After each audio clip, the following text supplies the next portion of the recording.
welcome everybody to Nights of Last Call. We got a live stream Thursdays here, and well, glad to have you with us. Hopefully everybody is doing well and having themselves a fantastic week as we get close to wrapping it up. We're getting some oh, I know what happened. Thank you. There we go. Okay. That was almost a disaster. All right. Well, hopefully audio levels are good as always, and we can get down to it. All right. Yeah. Sometimes when I reset the whatchamacallit, my camera, it has a thing where it gets the audio from here and from the camera lens, and that's what's happening on. What is going on, everybody? Who we got in here? We got Anthony, we got London, we got Flame Loud. I see Self-Confessed Cynic. Oh, Damien starting us off with a super chat. Thank you, Damien. Where the hell is my Jason B. Wizard hat emote? That's my fault, Jace. That's my fault that there's no Jason B. Wizard hat emote. We do indeed have a extra emote that we could be using, and we're just not there. We just forgot to do it. So, oh, my bad. Oops, I'm sorry. We do have one though. We could get it in there. So I do need to put that in there. That's my bad. So, lot of conversation the last couple of days on the Discord, to say the least. I tried to make it through it last night. Couldn't do it. Too much. Ended up starting up a second conversation and then spent way too much time in that thread, and I still have a couple of hundred. Is it going to be a spell stream? Yes, K-Swistack. We are going to quickly go through the spells today. There's not that many left, and if we have time at the end of it, I think we're going to continue to have this conversation. Long story short, after I went to bed on Tuesday night, and all through Wednesday, the members of the Knights of Last Call Discord kept going strong, kept going hard, and they apparently created a whole set of conditions and things of that nature for the game. For bosses, the whole shebang, and well, you know, a lot of threads. There's like 5 or 6 threads of various rules ideas, and I was going to talk about it today, but I haven't had a chance to fully catch up with all of those yet. And it was decided by your self-appointed leader, Self-Confessed Cynic, that I should catch up and read all of those things before we have a live stream. Of course, the problem, folks, and you'll have to let me know this, either in comments or, you know, I can read you here. The problem is we have an AP now. So in 5 days, on Tuesday, we are going to be doing a adventure path. We're going to be doing Quest for the Frozen Flame. So that means that we're not going to be having 2 live streams a week anymore to just talk about Pathfinder 2. Because now one of them, we're going to be playing Pathfinder 2. I know. What a travesty. Who plays this game? We should just be talking about it. So we have to figure out something that we'll need to do. I don't know if we should maybe do some sort of bonus live stream, maybe once or twice a month, where we just kind of, you know, dig deep, go into some of the mechanics and sort of bring up ideas and stuff like that, or something like that. We'll have to figure out something. Whew, boy, I should have turned the air conditioning on. It got hot. It was cold here the last couple of days, and then, boy, it gets hot. So, thank you, Mr. Williams, again with another super chat. You're just going to have to add another stream. Yeah, probably. I don't have a life anyways, right? Cheers.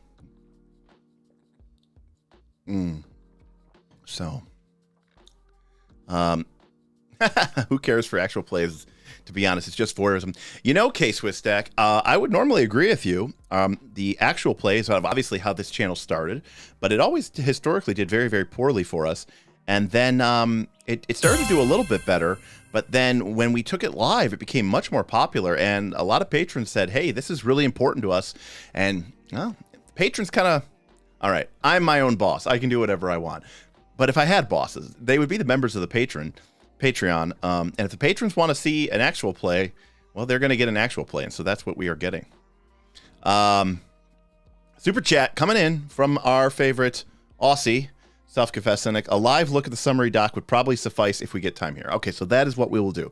When we get through the 15 to 16 or so spells that we have to do, then we'll bring up the summary doc and we can talk boss fight mechanics. Where are we on everyone where to have to cash play left? So the decision, Flame Loud, was made that it's a lot more funny. It's a lot funnier. It's a lot funnier if only Derek is the one cosplaying. And so while I would love to set a tip goal and try to encourage you all to tip, the fact is it seemed to be decided that it was pretty funny. Yes, Michael G, we are your life now. Yes, it is the case.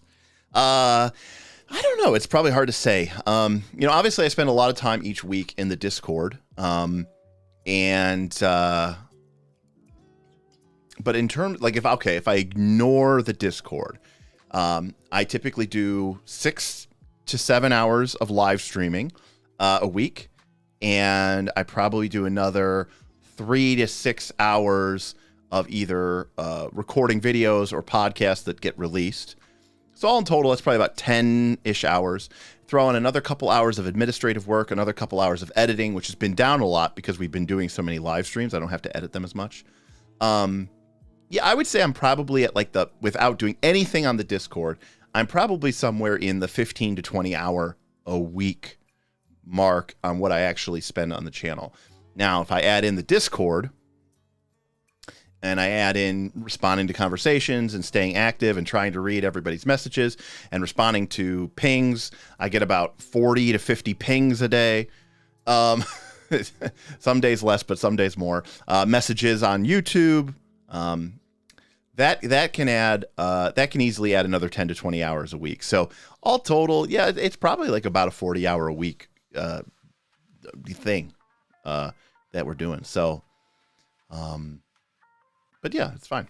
I'm not even sure, Anthony, if to be honest with you, if I can post links, but I might be able to put it into the description of this. So that might be what we can.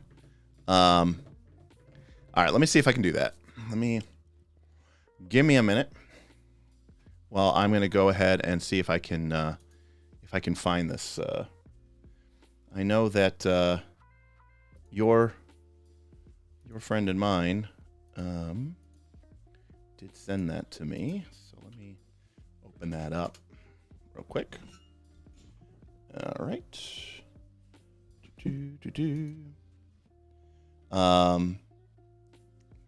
Let's see. Okay. I'm assuming this is public. So let me go over to here. We're vibing to these jazzes today. I'm sorry, by the way. I'm just trying to be good for you guys, to give you guys what you need. So I'm over here looking at this thing right here. Content, live stream, edit, details, current status of boss doc. Boom. Okay, if you need to refresh, reload, and well, we're gonna do it at the end, but if you want to take a look at it now, it should be in the details. Let me know if it's not, but it should be as a link. That's a good point, London. If you might be wondering what London is talking about here, anybody got a henchman slot open? One of the perks of being a hero, which is the highest tier that we currently have at Knights of the Last Call. If you are a hero member of the Knights of the Last Call, each month you get basically a couple of free invites, and you can invite anybody you want to join the Discord for about a month, and they can come in and they can see what we're talking about and get to all the stuff. They don't get access to all the content. You have to be a paying member to do that. But they can even play with in our community games and in our Northern Reaches game, as long as they are playing with the hero that invited them, because, they're the henchmen. So, but in any case, I put the link in below. So if you want to take a look at that while we start to kind of dive into stuff, you can do that, if that makes sense. Yeah, it's hero only. Total Entropy, we have not done a great job of actually telling everybody all the benefits that you get for being higher level. Oops. Again, we're bad at this. We're bad business people. But you do get that benefit for being a hero. So, what are we talking about? We're talking about the Knights of the Last Call Patreon, folks. We're talking about the number one Pathfinder 2 Patreon in the world. That's right. We're bigger than Nonat. So if you are looking to be part of the largest Pathfinder 2 Patreon exclusive community on the internet, link down below. Take a look and join.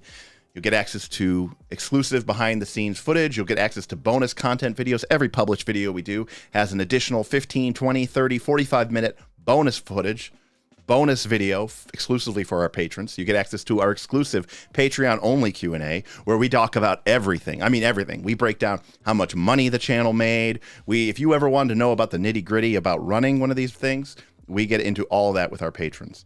And of course, depending on what level you choose in, you also could get access to our Northern Reaches mega game. You could get access to our after party when after we wrap filming our AP, we stay online and our champions and heroes are able to hop onto our Zoom call with us to talk about the episode that they just saw and just watched. And of course, if you're a hero, not only are you awesome, but you also get exclusive access like our Heroes Henchman program, our Heroes Call program, the ability to join the Knights in our Q&A streams, and even potentially in some of these live streams. So a whole wide range. And of course, we're sitting here talking about Pathfinder 2, but you know what?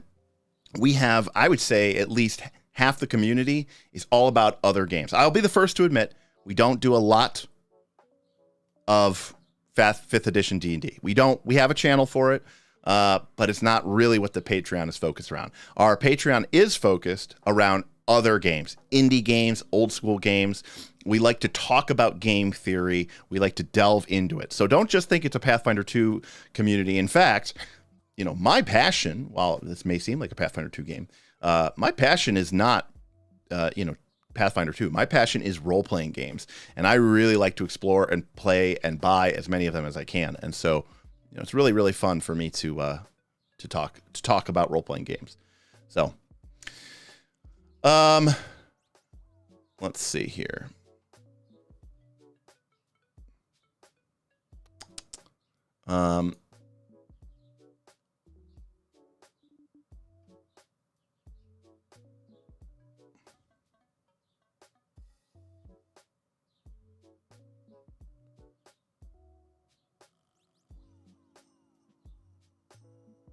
All right, let me see here. People are saying that the thing can be edited or something. All right. Well, don't be a dick. How about that? That will do with that.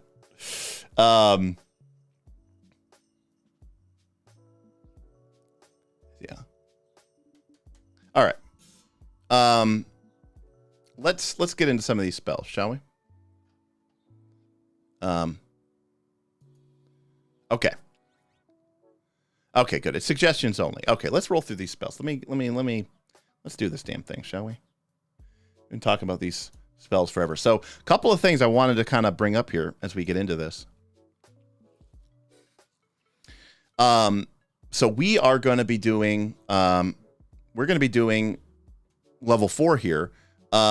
And I mentioned that in the thumbnail that we're going to be doing Arcane and Divine as well. And what do I mean by that? Well, it turns out that after we finish up these occult spells, we are going to be doing, these. Let's see, which ones are we going to be doing? We're going to be doing occult. We're going to be doing ocular overload through winning streak. That's between. We already did primal level 4, and after we finish occult level 4. That's it. There are no new spells for either Arcane or Divine. There are no spells which are Arcane only level 4, Divine only level 4, or Arcane and Divine only. So we can do a kind of a quick reassessment of, to look at where the spells landed for Arcane 4 and for Divine 4. But in terms of actually going over every spell that's available for 4th level, we will have successfully done that. So again, something to consider as we kind of make our way downtown, I suppose. All right, what's going on here?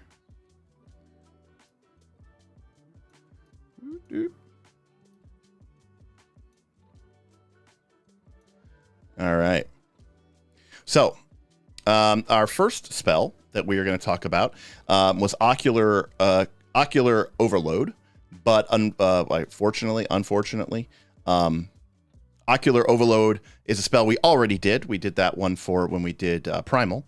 And you can see here that ocular overload is located here at C, which is fine. So our first new spell is going to be Outcast's Curse. So this is Arcane, Divine, Occult. It is 2 actions, 1 creature, will save. And this is a curse. So we've got a curse, enchantment, mental, misfortune type effect. And we affect the creature with seems like a pretty nasty bit of cursing. Let me get this right here. All right, sorry. Trying to get this loaded correctly.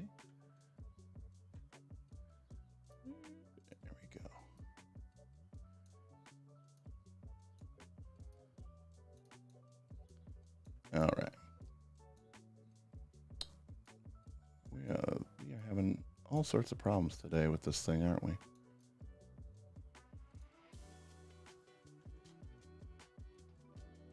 There we go. Okay. Whatever. It's fine.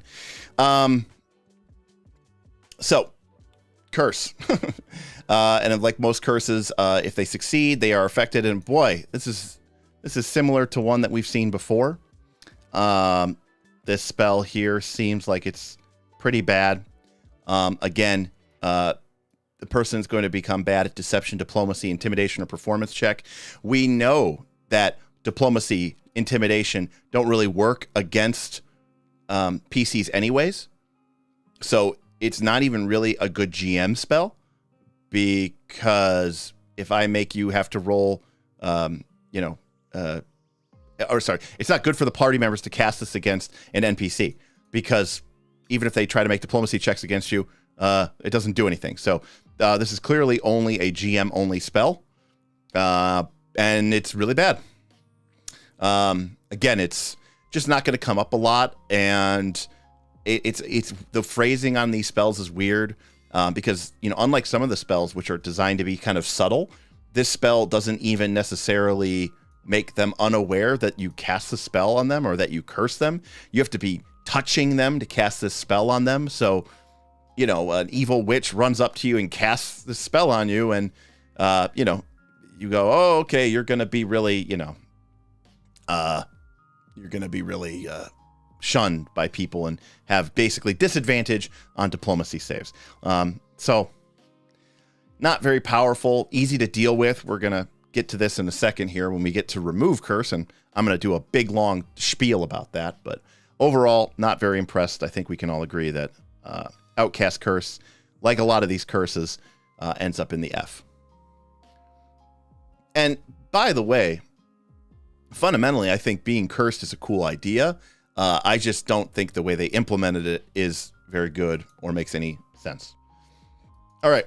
Our next spell is Apparently, did I not do painful vibrations?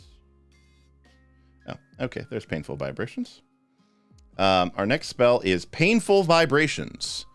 Oh, there we go. Okay, it was just backwards. All right, so painful vibrations. We have a evocation, Sonic, which is kind of cool. Sonic is not something we see that often, which is pretty cool. Not a lot of things have resistance against Sonic, so that is something to keep in mind. It's got a really weird range, 100 feet. I don't know that we've ever really seen. We've seen 120, but 100 feet's very strange. And it's a fort save, so it's nice.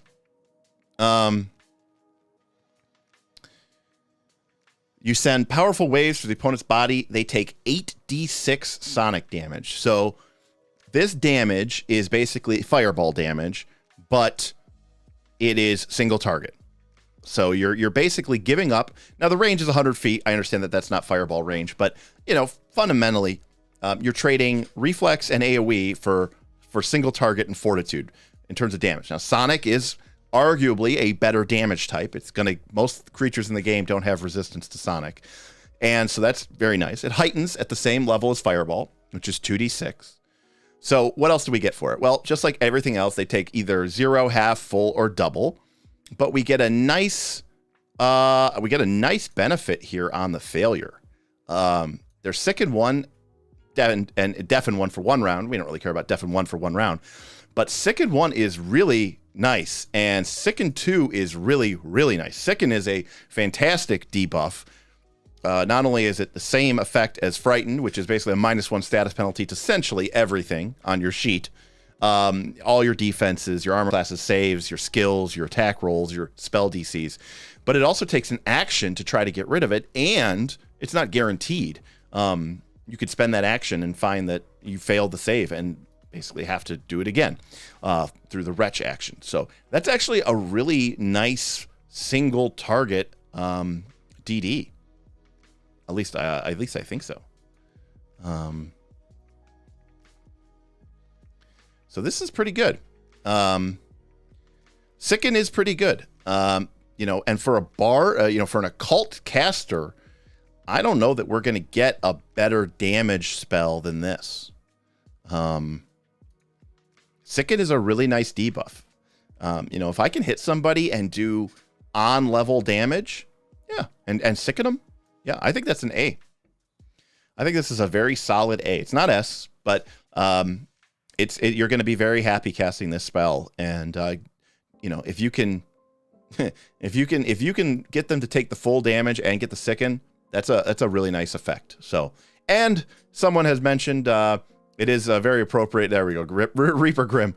This seems like a proper bard spell, something to do with sound. Yes, for the first time ever, we actually have a bard spell that seems like it's actually pretty sweet.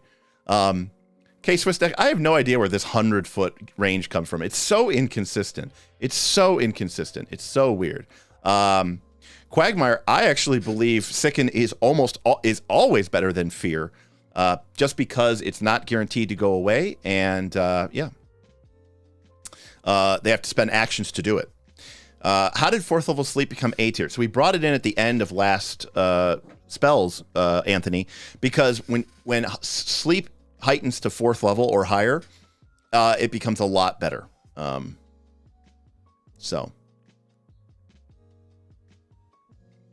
El Dorado, did you put the comments behind the camera? El Dorado, I did. That's very good. Yes. Part of what I've been doing here in my office is reshifting things. But I basically now brought my teleprompter from the studio home to my home office, and now I am reading into the camera, so I feel watched. Well, I'm glad that you feel watched. I'm glad that you feel like I'm talking to you because I am. And since most of my time in these chats, or most of my time in these live streams, are spent reading your comments, I figured that was probably the most important one to keep up on there. But I do have spell description right here, and Photoshop the tier list over here to the right. Judge for my spell choices. Yeah, very, very powerful. So painful vibrations gets a good one for me. I like it a lot. All right, our next one is Pernicious Poltergeist. All right, we've got a very long spell here. I would expect nothing less than that. Let's see here.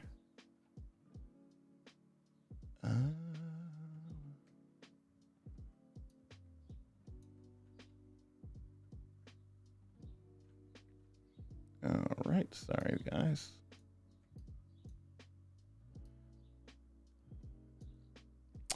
This thing is being very annoying lately.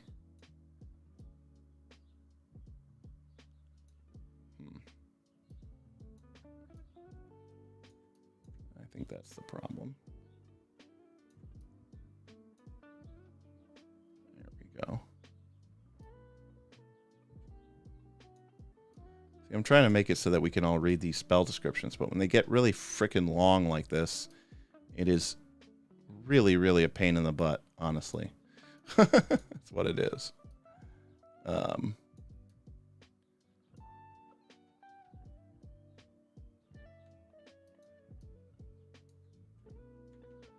right, let's try this.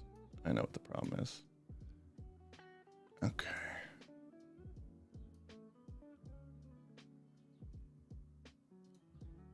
Okay. All right. We'll get there, folks. Don't worry. We'll get there. I promise. I'm sorry. Okay, perfect. There we go. Okay. Oh, it's crazy. All right, so Pernicious Poltergeist. We get a 60-foot, 10-foot burst.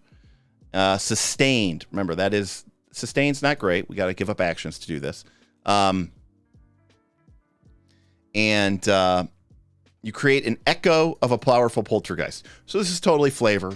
I mean, it's basically just a damaging spell. But, you know, you're thematically, you know, you're kind of creating anchoring a spiritual essence here. You know, because it even says, well, you know, you can't actually attack it. You can't actually hurt it. It remains invisible. You know, it's kind of like, it's like a poltergeist, but it's not really like a poltergeist because it's just pretending to be one. But the cool thing about this spell is every time you sustain it, you get to do something differently, which is kind of neat. You can either do one creature for 4d10 for negative damage, which is a reasonable damage type. You can frighten, and basically it's a fear, but it's only frightened to on a failure. There's no critical effect, and there's no success effect. And telekinetic storm. The poltergeist hurls debris. All creatures in the area, which is a 10-foot burst, take 4d8 force damage. And force damage is pretty cool. And of course, I can't help but notice here that you get a fortitude effect, you get a reflex effect, and you get a will effect. So that is pretty cool. And you know, if it's only enemies in the area and you want to hit a bunch of them, you know, throw the telekinetic storm, hit everybody for 48 force. Force is a great damage type. We know that has a lot of advantage because, you know, you can hit ethereal creatures, you can hit incorporeal creatures, and of course, I don't think anything in the game has resistance to force damage. So that's great. If you want to really power onto one person, Deathly Assault. And then, of course, this is a nice frighten effect. The only downsides of this spell, if I'm going to get technical about it, is I don't even mind the range. The fact that you get a new effect and a different effect each round, I think that's cool. I would love it if you could move the burst. It is unfortunate that you cannot move the burst. That part kind of stinks. And it heightens okay. It doesn't heighten great. So you do get a lot of versatility and with this spell, and it's so some reasonably okay effects. You are going to be putting a lot of actions into it, but it's only one action to sustain it. I like this spell. I think this spell is, for me, a B. So I mean, I could see a B plus, but I think overall this is a B. So Yeah, 10-foot burst is a 20-foot diameter. Yeah. I agree with total entropy. The heighten, it's gonna, the damage is not gonna scale as well as you'd like it to. I also agree with Corey. Welcome, Corey, who says that if you could move it, it would be A tier. And I actually, that is a good take. If you could move it, it might even be like A+ tier. It's interesting too. Somebody said, Anthony said, it's like summon kaiju. And I want to know something here. I'm going to put a poll up.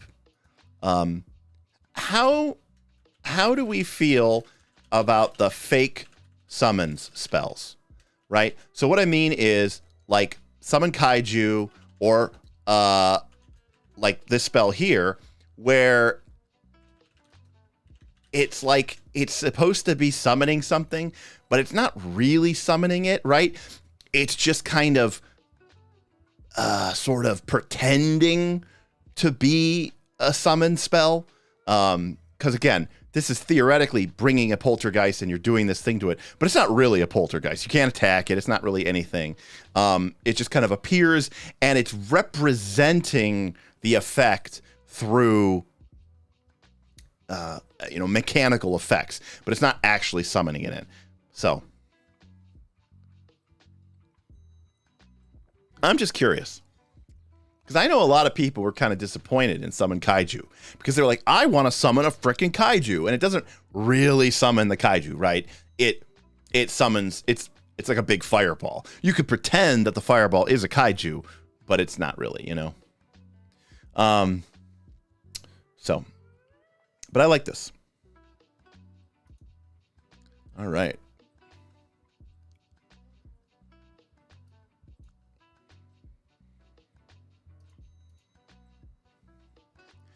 All right, let's see what the results of our poll are. And in the poll, it's like a cutscene when you cast a spell. All right, well, overall, yeah, I mean, you guys can see it there. Boom. It's 66% like it. So I guess you guys really do like the spell. I don't know that I have an opinion. I'm kind of ambivalent to it, to be honest with you. I'm not really sure if I love it. All right, I definitely don't hate it, and I definitely don't love it. So I guess the question is, do I like it or do I dislike it? I mean, I will say that having played 3rd edition Pathfinder 1, summoning real creatures is boring and a problem. And I've been playing Pathfinder 2 for a very long time now, over 2 years, and I don't even know if I've ever really seen anybody even use like a 3-action summon spell in a fight. So, all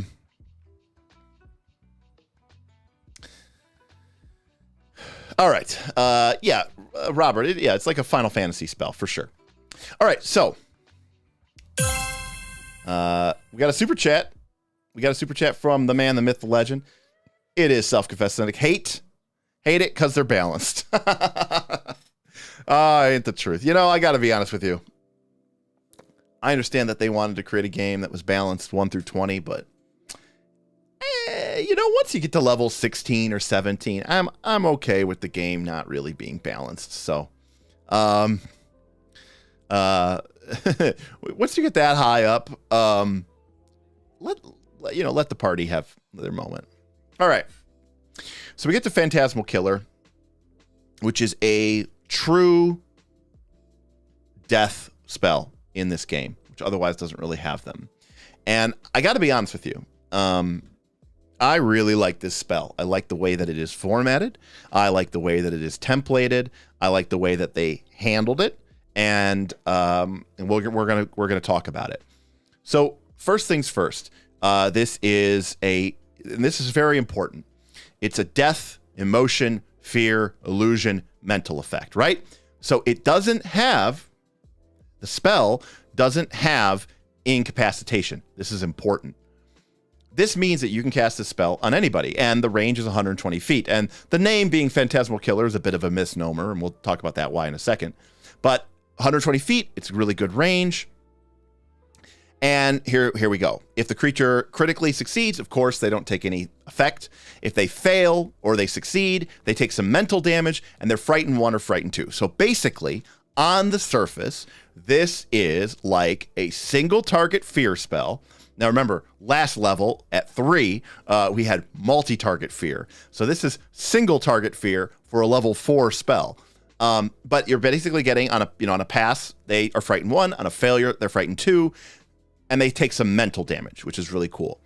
But if they critically fail the save, then they have to make a fort save on top of the will save.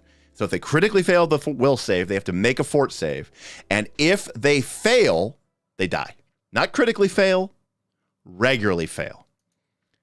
On a successful fort save, they take 12d6 mental damage, fleeing, and frightened 4. That final effect, that has incapacitation. So what that means is I can cast this spell against a higher level foe, and it's not automatically that this spell is useless because they're not going to get anything upgraded except for the final effect, the effect that could potentially kill you. This is such a cool design. And I don't know why they don't use this effect more often, because what they do is they allow the spell to still be a cool and effective spell, but they protect the most potentially unbalancing part, which is this, save or die effect. And they only make this part of the spell have incapacitation. Another bugaboo I have about this spell, the heighten increases the damage on failure and the damage on critical failure, but it doesn't increase the damage on success. I think that's, in my opinion, an error, because there's that weird basic save templating, but this spell technically doesn't have the basic save templating, and so technically, if you heighten this to level 8, the success damage would still be 46. So I think that was just a mistake in editing, and I think you should probably let the success damage scale. I think this spell is really cool. I think it's fun to be able to do damage and debuff at the same time. And I think having this in your back pocket to, if you're fighting an on-level creature, and you have one of these bad boys, earmarked, or even if you're level 7, and you're fighting a level 8 creature, and you think it has a bad will save, and a bad fort save, maybe a rogue type, creature, pop it off a PK and see if it maybe crit fails. And if it does, well, good luck. So I think it's pretty cool. I think the chances that this thing is actually going to reliably instantly kill monsters is fairly low, but it is cool that it could kind of actually happen. So yes, Robert, I agree with you. I really like this spell only has that one part which has incapacitation. Henry, I also agree with you. Tim came in with a big time entrance when Gwildor busts us out. First session, first spell, Phantasmal Killer. And of course, he used my hero points to make sure that when the creature failed the save, he downgraded it to a critical failure. And then the creature died from the fort save. So it's really great. Yeah, Robert, you're most likely to get a regular success on a big baddie, but what's great about it is because only the death part has the incapacitation, it's not like the entire spell is useless. So, Eldorado says, if they crit succeed the second effect, will they take no damage despite the crit saving the first part? Crit failing, I mean. If they critically fail... then if they critically fail, even if they're a boss, okay, then they get to make a save. And when I say boss, I mean even if they're a higher level monster, okay, if the higher level monster critically fails the save, then it has to make this additional fortitude save. Now, because it has incapacitation effect, they are going to treat anything they roll as one higher category higher, which means if they roll a failure, it's going to be treated as a success. If they roll a success, it's going to be treated as a critical success. But as far as I could tell, there is no differentiation between critical success or success. So on even a boss which critically fails the initial save, on a critical success on the fort save follow-up, they are still going to take 12d6 mental damage, be fleeing, and frightened 4. So I think that's pretty good, in my opinion. And And of course, obviously, you can stack this with Bone Mow. You can stack this with Demoralize. Yeah, if they crit succeed against the death effect, they still take 12d6, fleeing 1 round, frighten 4. And boy, that is a monster, right? That is massive. So, yep, I think we're all in agreement here. So, I don't think Phantasmal Killer is S tier. I hate to say it, but I do think it solidly deserves A plus. Yeah, S minus. Yeah, I'm gonna say A plus. It is really, really good.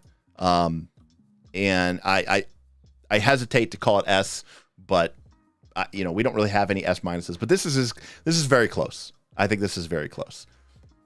So solid A, maybe A plus in my book, but that's just because I like fleeing frightened 4 is practically dead. A tier. I agree with that too. Fleeing is great too because unlike a lot of force movement, it's kind of like force movement, but it still triggers reactions. So Anthony says A still has incap. All right, I'll buy from you, Anthony.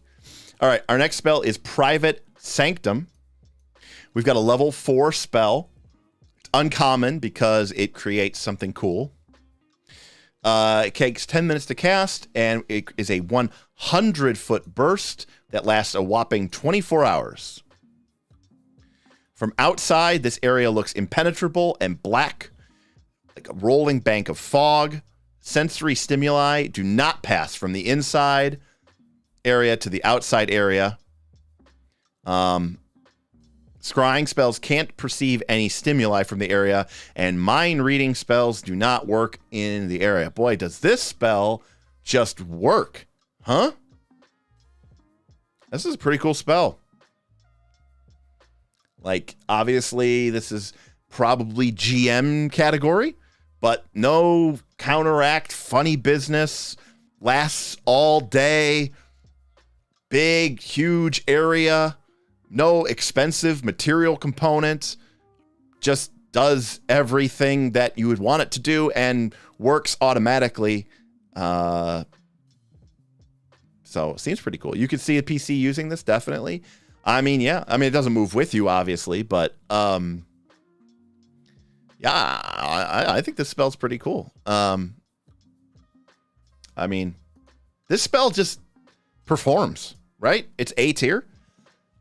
No, it gets. I mean, in a game full of spells that say that they remove things but don't because of counteract checks, and a game full of spells that say that they protect you and don't because of counteract, this literally does give you a private sanctum, and it doesn't matter if it's like, you know, why the hell is this touch and 100-foot burst instead of 100-foot emanation? I think the idea, Henry, is an emanation moves with you.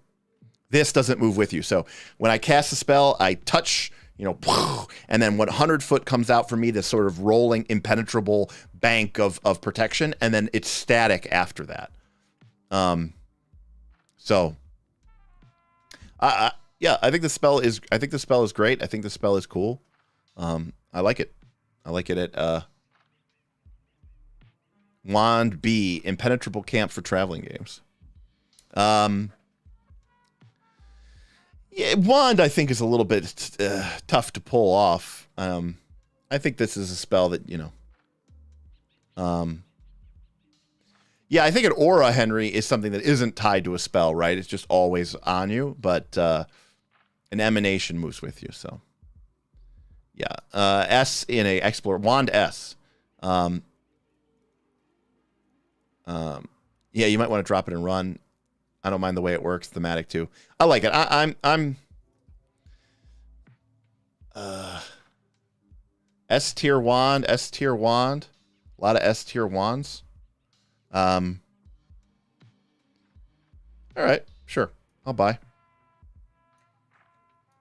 All right. What a weird level, huh? We got 2 S tier wands. It's very interesting. Private Sanctum and Clairvoyance, which is also an S tier scroll. Double rating. Yeah, so I'll agree with that. Very cool. So cool. Good spell. I like it. I like it. I like it a lot. All right, moving on. What's our next one? Our next spell is Ravenous Portal. All right. also from Secrets of Magic, we've got 3 action casting time. Total entropy. So just as a reminder, while you can't really have permanency, if a spell has a duration for 24 hours or until your next casting preparation, you can just keep the spell slot, I think, not replaced, and then it essentially is just permanent.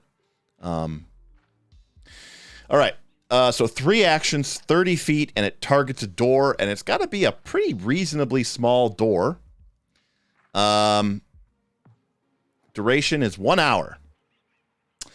And so we're already starting off here with a very, very specific spell that takes 3 actions to cast. And so, yeah. You place a ward upon the door that triggers when a creature attempts to open, unlock, or destroy the door. When that happens, the door transforms into a mimic that cannot move and is hostile to all creatures. When casting this spell, you can designate yourself and up to 10 other creatures of your choice. These creatures do not trigger the ward, and the mimic is helpful to them instead of hostile. No effect can trigger the mimic unless it's also capable of moving the entire door. So that way you can't, oh, I think this door is trapped with Ravenous Portal. Oh, okay, well, can I shake the door with my mage hand? No, that would be fun. Once the door transforms into a mimic, it attacks all creatures within reach for up to 1 minute, and then it ends. And if the mimic is killed before that time, the spell ends, and somehow it turns back to a normal door. While turned into a mimic, however, the door cannot be opened, unlocked, or bypassed, not even by the designated creatures. It's a creature, not a door, during that time. And when the spell ends, the door returns to the state that it was in before the ward was triggered. Well, this spell is weird. It's cool. I mean, build a mimic, right? Only on a door, not like a chest. I mean, I guess it depends on what you want to debate what a door is. It only lasts an hour. This is obviously something that you are going to be, it obviously has limited effect, right? Because mimics aren't, going to keep up in stats as you get higher level, right? Rope Mimic says it creates a mimic that's S tier in my book. Fair play, Rope Mimic. Fair play. That'd be a hell of a thing, Robert. Yeah, I mean, it's cool. I like the idea of it. It is obviously because it lasts for an hour. It's got to be a situation where you're like, okay, I know that something's going to be coming this way, and I want to delay them, or I want to block them, and, but someone's chasing me, and they're right behind me, or I just need some time. But it's not like a defensive. It's almost like a preemptive defensive type thing. So, and of course, it has to be on a door. A lot of flavor to it. A lot of, it's fun, right? I mean, it's a fun spell. I mean, you can't deny that, right? Doesn't need to heighten. And it's going to be fairly limited. So, it's going to be a scroll. I think we can all agree that. And, I don't know. My guess is, I'm going to say scroll B for Ravenous Portal. I think it's cool enough. It's fun. It's funny enough. And to be clear, I mean, it actually does work. It says they cannot get through the door until you kill the mimic. So, and it says it's a door. And you can't open it, unlock it, or bypass it. It's not even a door. It's a mimic. And you cannot get past it. So, yeah. It even says you can't bypass the door. So that's pretty cool. Oh, Ian Ryder, that's a good point. 3 action scroll. Ian Ryder, I am assuming that you are not casting this spell in combat. The fact that it's 3 actions is whatever. This is like a spell where you're like, we need a few more minutes to finish our escape. The guards are coming. Okay, they're going to be here in a few minutes.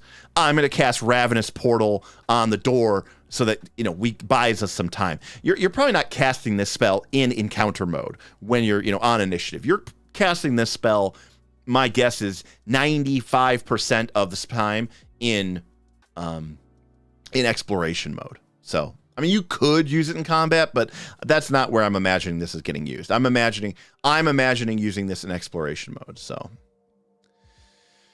all right. Our next spell is Read Omens. Ooh. I actually don't think it's a GM spell, by the way. I just think a GM spell for me is a spell that is only useful for a GM. So, I mean, technically a lot of these spells, haste is a GM spell too, right? It's almost like if something's a GM spell, it almost can't be in a different cat. It can't be in another category. Okay, Read Omens. It's uncommon because it has divination and prediction traits. It takes 10 minutes to cast. So again, you're taking up one exploration turn to cast the spell.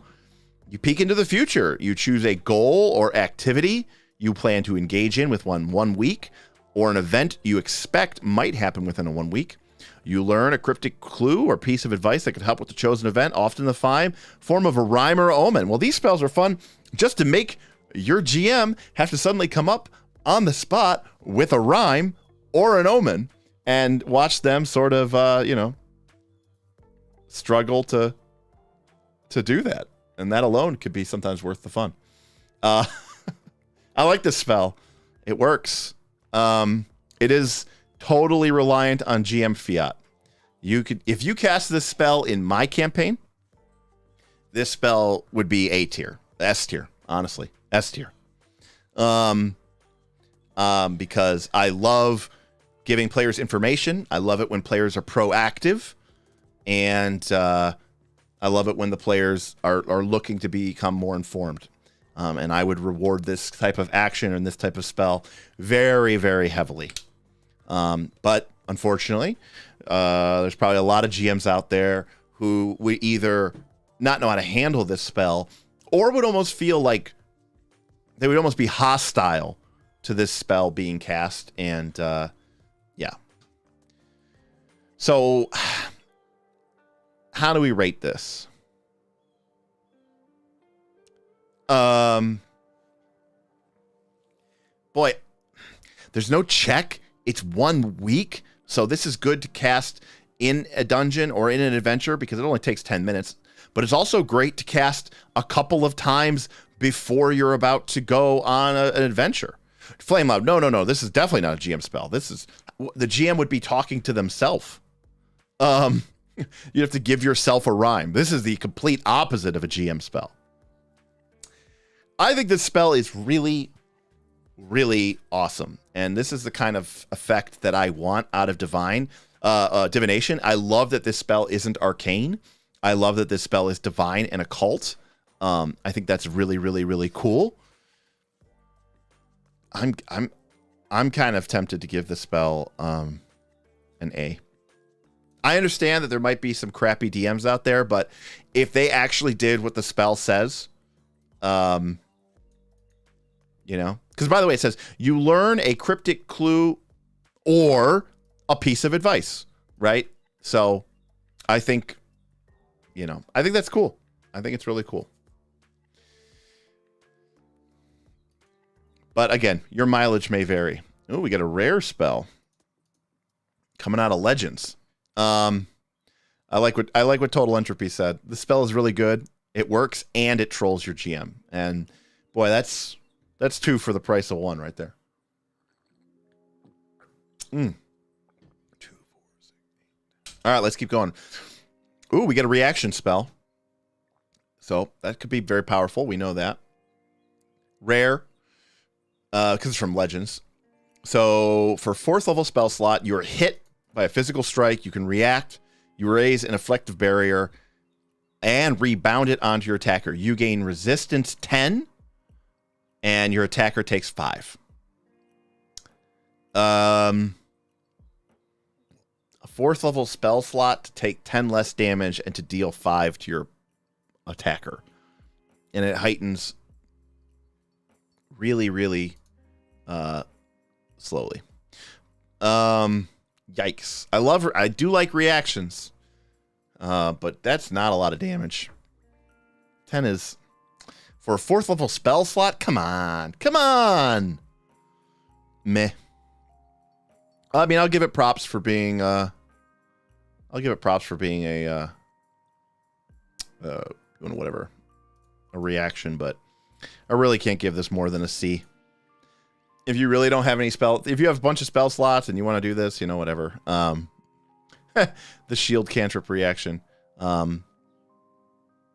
Yeah, I mean, the advantage, Eldorado, is you didn't actually have to use an action on your turn to cast the shield cantrip. So this is just a, you know, thing. Menandreas coming in with the D. Honestly, yeah, I like D. It works, but this damage is so minimal. I mean, think about it. Imagine being a 7th or 8th level character and casting the spell and doing 5 damage against your opponent at that level. You know, a fighter at level 10 is going to have what? Or I'm sorry, level 7 is going to have what? Like maybe 90 to 100 hit points, right? Like they're like, okay, I guess I took 5 damage. It's like not even almost worth mentioning. So, all right, not a major rant because we've gone over these a million times before. So we get the remove, okay? 10-minute touch, and of course, you attempt to counteract one curse afflicting the target. If the curse comes from a cursed item or other source, a success indicates that the target creature can rid itself of the item, but it doesn't remove the curse from the item. We've come to expect this from these type of effects. But I cannot help but note that of all the effects that we've seen, diseases and poisons, paralysis and fear, and all these other things that have these sort of divine, occult, divine primal, neutralize poison, remove, okay? The problem with this is removing a curse shouldn't just be a spell that the cleric or the occult caster just takes for the day. Right? Like, in my opinion, removing curses should be something more tangible, right? It should be something more powerful. Like, getting cursed shouldn't just be like, oh, drat, I'm cursed. The evil witch cursed me. And then, like, the next morning, the cleric goes, it's fine. I'll take a couple remove curses. We'll get you set up. I'll just cast them from my slots like I was casting Horizon Thundersphere or Inner Radiance Torrent or, you know, Fey Form or Fly. Like, I don't like if you're going to go through the trouble of distinguishing that this trait is curse, then it should be pernicious. It should be virulent. It should stick around. It's not, a curse isn't something that you get on Monday and then get removed on Tuesday because the cleric took a bunch of remove curses for the day. I can't stand that. And it's just really annoying to me personally. It's just very annoying to me. This should be a ritual that takes hours but works. I don't even necessarily I agree that it should be a ritual. I don't even necessarily know that it should work. I mean, for me, removing a curse should be something like a quest, like Eon Rider says.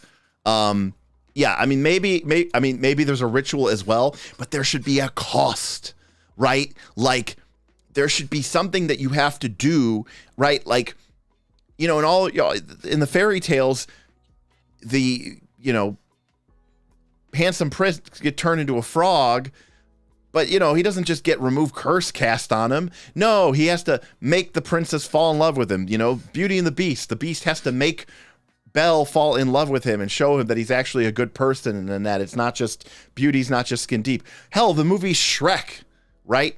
I just feel like it's just, they made curse just feel like any other, I don't know, like getting filth fever or you know, the common cold. It's just annoying. So I don't like that. Now, I agree with what Menandreas is saying. While curses can be cast from spell slots, curse recovery has to as well. And that's Also, and I talked about this when I gave Outcast Curse an F, I said outside of the mechanical effect of this being underwhelming, I don't think that these curses should just be things that you just prep for the day. Let me prep a couple of curses. It's like that. Just it feels very, very strange. So, I mean, yes, K-Swiss deck, that's a cool idea, right? That the caster must attain true love could be a component of the ritual. Yeah, maybe, again, you'd fundamentally have to redesign the entire thing. But, you know, I agree that curses shouldn't be so willy-nilly.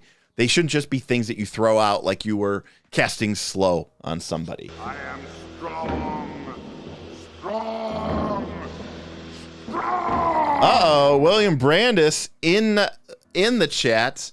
And I am strong, strong. Oh, wow, all right. Strong. I think I know what's happening. I am strong. Maybe. Strong.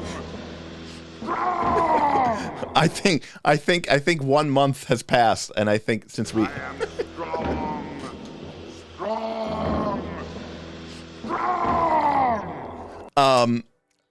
I think what just happened was that it's been a month since we introduced that, and I think those are the first time that they all four of them were, I think, our first 4 adventurers to sign up, and so that's representing 1 month of I think they're strong. Thanks, Rick. So it's interesting to know that when the 1 month happens and they get triggered for their 1 month, that happens again. So I don't know. I think that's kind of cool. They are strong. They are very strong. You might be wondering, what the hell was that? You should have a different colored badge, self-confessed cynic. It should be green. Nice. Yes. Okay. Lance says, it's 0 UTC. Got it. That makes perfect sense. Okay. So that's when it treats the new day, because it's 8 o'clock p.m. Eastern Standard Time. So it's 0 UTC. So technically it is Friday in Greenwich or whatever. All right. So again, remove curse is going to get down to D tier. But yeah. So yeah. El Dorado, that automatically sounds like a much cooler idea to me. I think that would totally be awesome, and have all sorts of really cool ideas that, like, if you had a really, really powerful cleric, yeah, they might be able to cast the ritual, and they can just beat the DC that's like 37 because of a lower level creature. But if you want to do it with a lower DC, well, then you're going to need some special things that will help lower the DC or something like that. Anything to make it more flavorful. I just think cursing is so cool in, like, the theme. It's such a part of fantasy. And in Pathfinder 2, it just feels like being sickened, let me go vomit out this curse real quick. It just, that's what I don't like about it. All right, we're making our way through here. About 10 or 11 to go. Replicate is an illusion shadow spell, which takes 3 actions and has a range of 60 feet, and it targets a willing or unconscious creature of 8th level or lower, and it is sustained. You create an illusory double that physically looks and behaves very similar to the target. It is limited to moving, interacting, speaking short sentences, or basic tasks. It cannot attack, it cannot cast spells, and it cannot use complex skills. It is a minion. You can give it new commands to the double as part of sustaining the spell. And you can command the duplicate telepathically as long as you sustain the spell, provided it's in 1 mile. You can switch between your own senses and the duplicate senses with a single action. And it has the same statistics as the original creature, except none of its item bonuses. And it has 1/4 of the original's hit points. And if it goes to 0, the spell ends. And if you heighten it, you can again get a level 10, a level 12, a level 20 creature. This spell is awesome. This spell is very, very cool. Sustained duration means, it's not instantly abusable, but you can literally just create a shadow duplicate of a creature. You could knock out a guard, have the guard go in. you can't like, use it as like a combat minion, but in terms of like impersonating and replicating and doing all that fun stuff, 1 mile telepathic range, the ability to swap your senses with its own. I think this spell is great. I love it. I kind of like it as I think this spell is really cool. This is like the first shadow spell that I really think is really powerful. Not like in a combat way, but this spell would be ripe for shenanigans, right? And the fact that you can target a willing creature, so you or one of your allies, yay, or an unconscious creature. So, you can't just cast it on your enemy, but it's like, you can, knock a person out and then create a shadow duplicate of that person who can then go and pretend to be whoever that person was. So it's kind of like a fun heist spell. And I think it's fun and it's magical and it feels, powerful for its effect at level 4. And I think the spell is great. So very cool spell, and I like it a lot. I don't know that there's anything much else to say about it. It's pretty cool. Good job.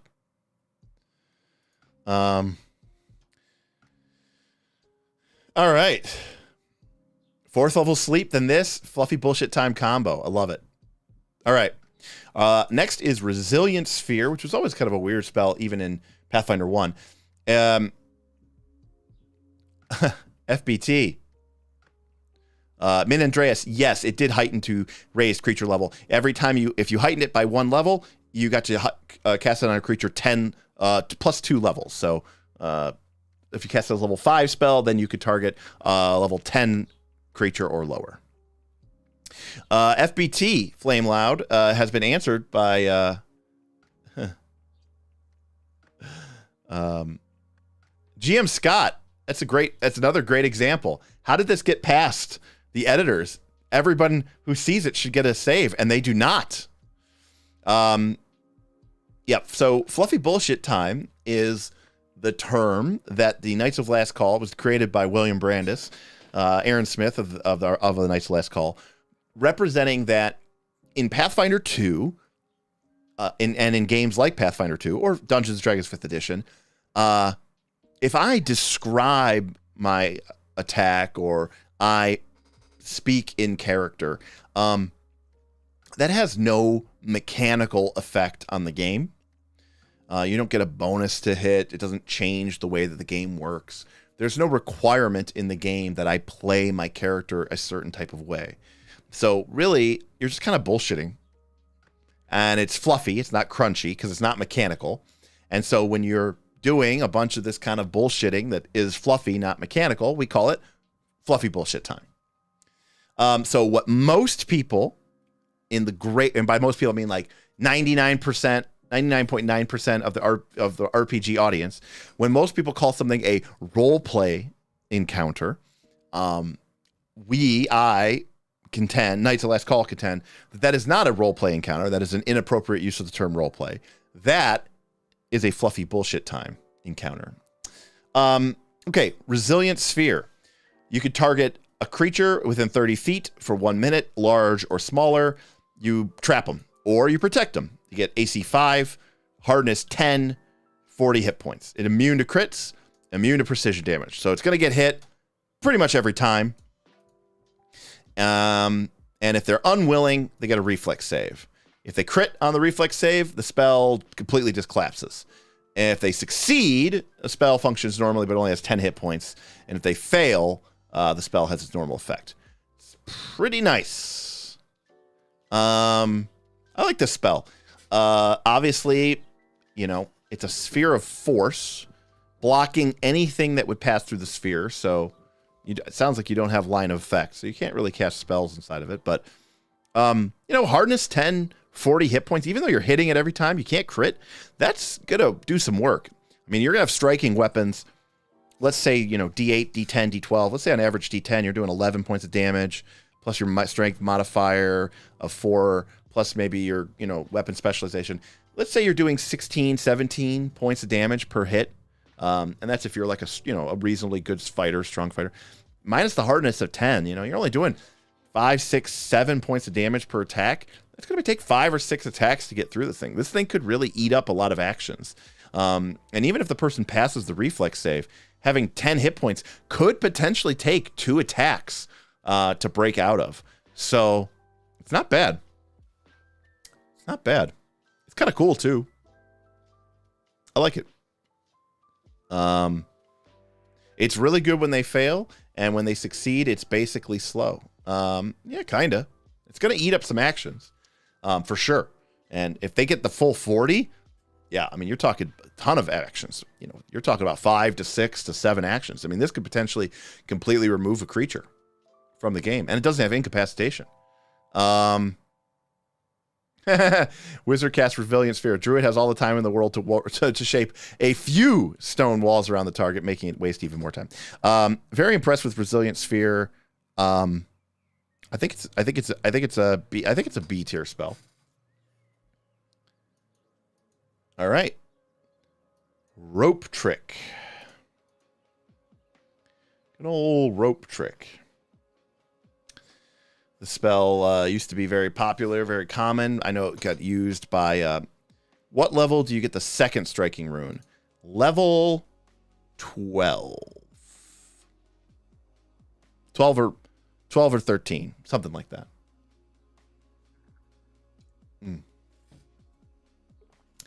I understand that Rope Trick used to be used a lot by people for cheesing things. I never really understood that. But the casting time of 10 minutes definitely makes it harder to use it as like an emergency escape hatch. Still targets a piece of rope. It lasts for 8 hours. A lot of stuff here. Okay, so here's the deal. Here's the deal.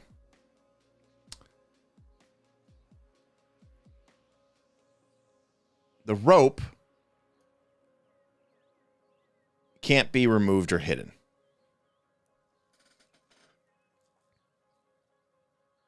That sucks. That's what this spell was designed to do. It was designed to create your own little mini pocket escape dimension that you could then climb up, pull the rope up, and be hidden in your little extra dimensional pocket for, 8 hours to give you time to rest, to recover, take a breather, plan your next move.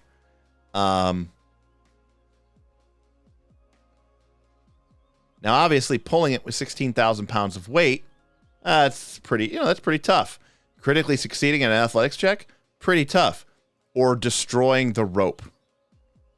So, trivially easy. If the rope is detached or destroyed, the space begins to unravel. It disappears in 1d4 round, depositing the creatures within safely on the ground. Wow. Look how they massacred my boy. Yeah. That's not great. Like the whole point of Rope Trick was to be hidden. And the rope cannot be removed or hidden. So it's just, you have a rope dangling in the middle of a space, which is, needless to say, very disappointing. So, sorry, Rope Trick. F.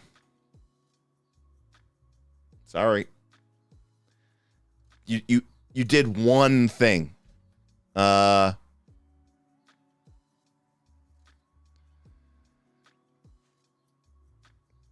Just very disappointing. All right.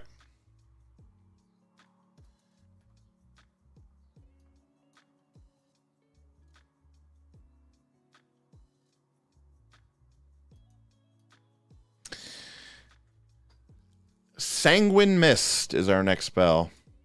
I have a very long and personal history with Rope Trick, so we're not going to get into it because I'm too hurt by that. That was very disappointing, to say the least. Wow. I'm very hurt.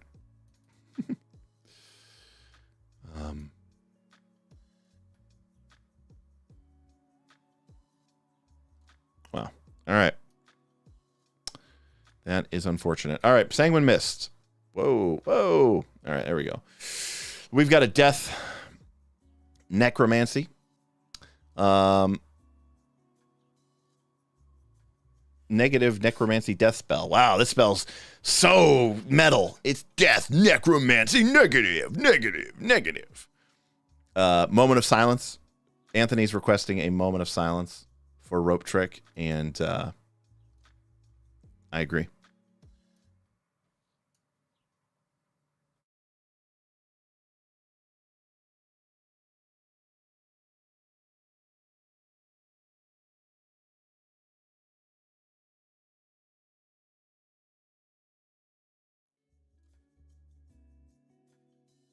Okay, there we go. F's in the chat for Rope Trick. Gone before its time.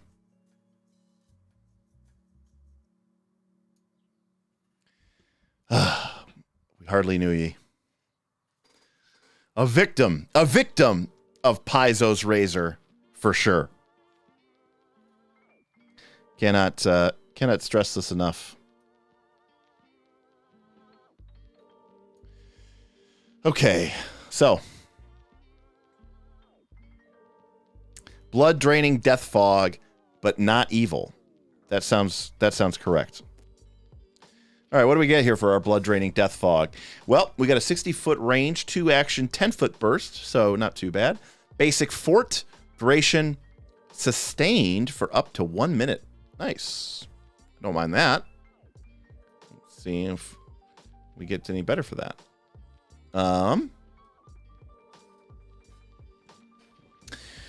You unleash a cloud of foul, blood-sucking fog that drains the vitality from the living to bolster your own. Each living creature, when you cast the spell, aside from you, takes 6d6 negative damage with a fort save. So shorter range of fireball, smaller area than fireball, less damage than fireball. Creatures in the area are concealed, and all creatures outside the cloud become concealed to all creatures within it. Okay, so it's hard to see through. And the first time that each round that you sustain this spell, on subsequent turn, living creatures take an additional 2d6 negative damage with another 4 basic fortitude save. So it's basically 2d6 ongoing damage, and you also gain temporary hit points equal to half the damage a single creature took when you sustain these spells. Blech. So you don't get any temporary hit points off of the initial blast, okay? Which is just a really bad fireball with some concealment thrown in, which could be good for you, but it could also be bad for you. So, we don't really know how to properly judge that. And then, if you sustain it each turn, if a creatures are still in that area, they take 2d6 negative damage, and you get half of that 2d6 damage with the creature that took the most damage, and you get them for 1 minute. So let's see. Best case scenario here. You do 2d6 damage. They make a basic fortitude save. You were talking about 7 damage if they fail on average. And you get 3.5 temporary hit points. What are we doing here? They can just leave the cloud, right? Like, if a creature can just leave the cloud, then make it do more damage. Very unimpressed with this spell. D.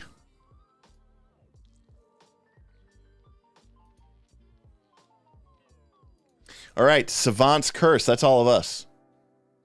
That's you. That's me. Mostly you. Abomination Vault spoilers. This is uncommon. It's one of these attack curses. Enchantment Mental Misfortune.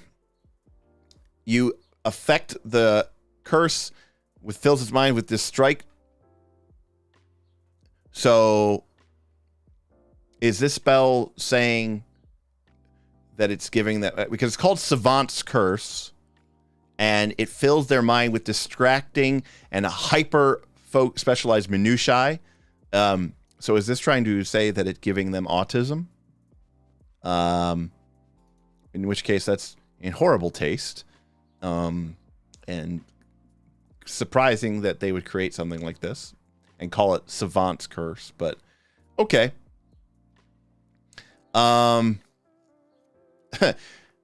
It's following our normal curse thing. 10 minutes, and you have to re-roll, recall knowledge. On Arcana, lore, occultism, and society. So you get to disadvantage. So this goes along with all of our other curses. For a variety of reasons. Not only because curses are kind of pointless in this edition, the effect is fairly minimal. You know, this whole thing of it being permanent is not really it being permanent and already. So yeah. And the fact that it's got to be touch and all this other nonsense. Nobody knows why it has the attack trait. Do all these touch spells have the attack trait? That might be why the curse spells have them. Yes. I don't know why. I don't think all touch spells do have the attack trait, Ryan. Let's take a look at Shocking Grasp. Shocking Grasp is a touch spell. Love Archives of Nethys. Still loading. Still loading. Still loading. There we go. All right. Yep. Shocking Grasp has the attack trait. So for some odd reason, even though they don't use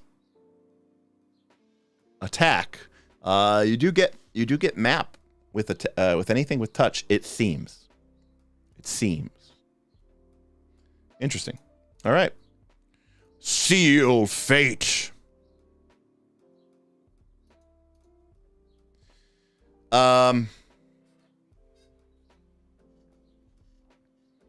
So Seal Fate is a curse, death, necromancy, not evil, of course. As you utter a curse that will meet a certain end, a death by freezing, stabbing, or other means that you design. Choose one type of damage from the following list: acid, bludgeoning, cold, electricity, fire, negative, piercing, slashing, or sonic. So pretty much everything. Yep. So GM Scott just found Abyssal Plague, ranged touch, but no attack tag. And here's Seal Fate, which is a curse, which is a touch, and it doesn't have attack. So what the hell?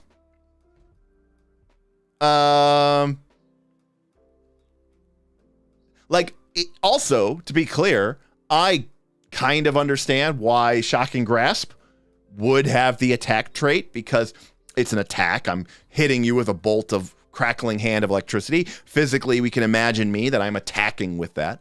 But why the hell does Savant's curse or Outcast's curse or a clownish curse, why is that considered an attack?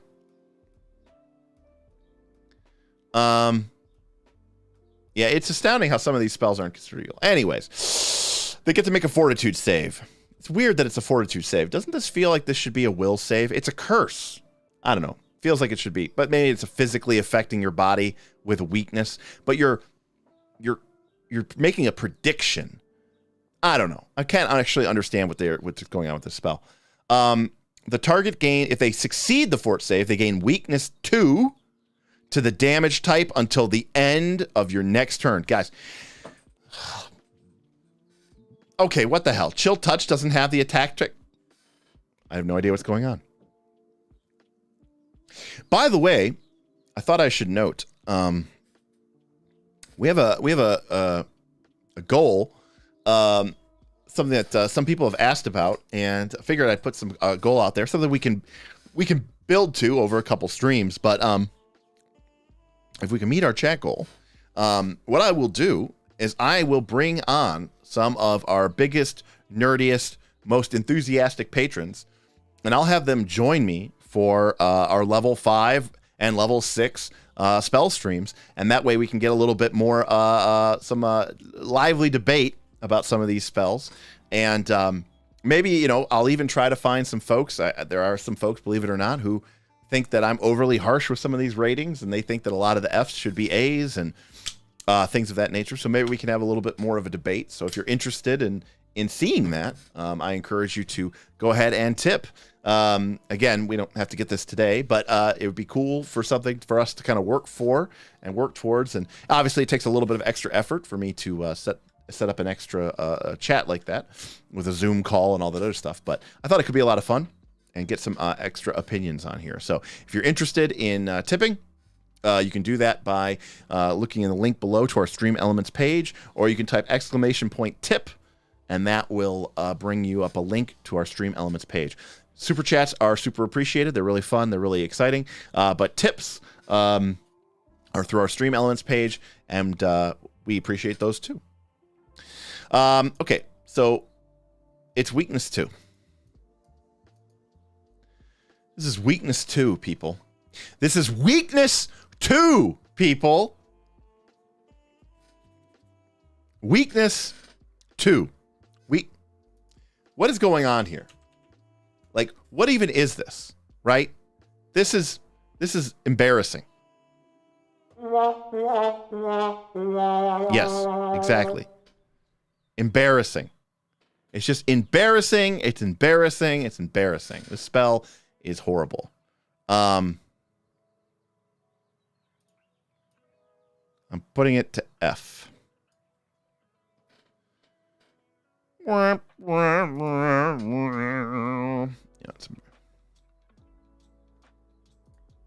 I don't know. I could get behind weakness 20. I could even get behind a weakness 10.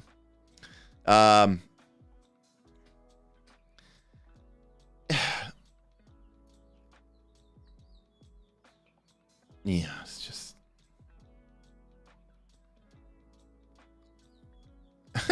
now. Technically, I've always had these things. I just don't ever use them for anything. Actually, the last time I was using my soundboard was during we were playing. Damien runs Star Trek Adventures for us, and I had it programmed for a bunch of tricorder noises and stuff. Anyways, so yes, it gives enemy weakness 2 to 1 damage type. And if they pass, it's for 1 turn, and if they fail, it's for 1 minute. So, very underwhelming spell. All right. Only about 10 to go, so let's keep on keeping on.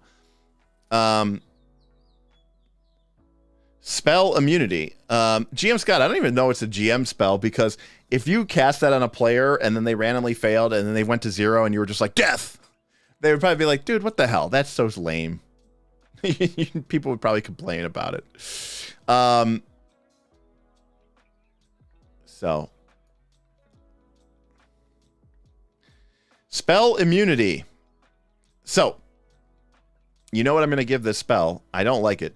We talked about this spell a little bit. Here's why. We talked about spell immunity. I think we talked about it on a we talked about it on like a level 3 when we talked about or we talked about it when we talked about Resilient Sphere. Okay, before everybody starts getting upset, here's the deal. You ward a creature against a single spell. Choose a spell and name it aloud. It attempts to counteract that spell. Yes, you got it. Counteract. It is not spell immunity because it doesn't actually make you immune. It makes a counteract check. So, right? Lame. Whap, whap, whap. Lame, lame, lame, lame, lame. Okay? And it's against 1 spell. Here's the deal. Remember that the way that the counteract rules work is that if the spell is that you are trying to counteract, or the effect that you are trying to counteract is lower level than the spell that is doing the counteracting, then even if you fail the counteract check, it still counteracts the spell. What does this mean? It means that if you took spell immunity at level 7, now granted, remember, this is one of those like secret tech things about Pathfinder 2. There's no heightened spell immunity. But if you took spell immunity as a level 7 spell and cast it and named slow, then even if a level 20 wizard casts slow on you, or AoE slow, which is a level 6 spell, your spell immunity would counteract it. And even if you fail that counteract check against that higher level foe, it would still counteract the slow spell. We got a super chat from Self-Confessed Cynic. Spell immunity. Spell immunity, the S plus tier spell at high levels that could very well be an F tier at lower levels.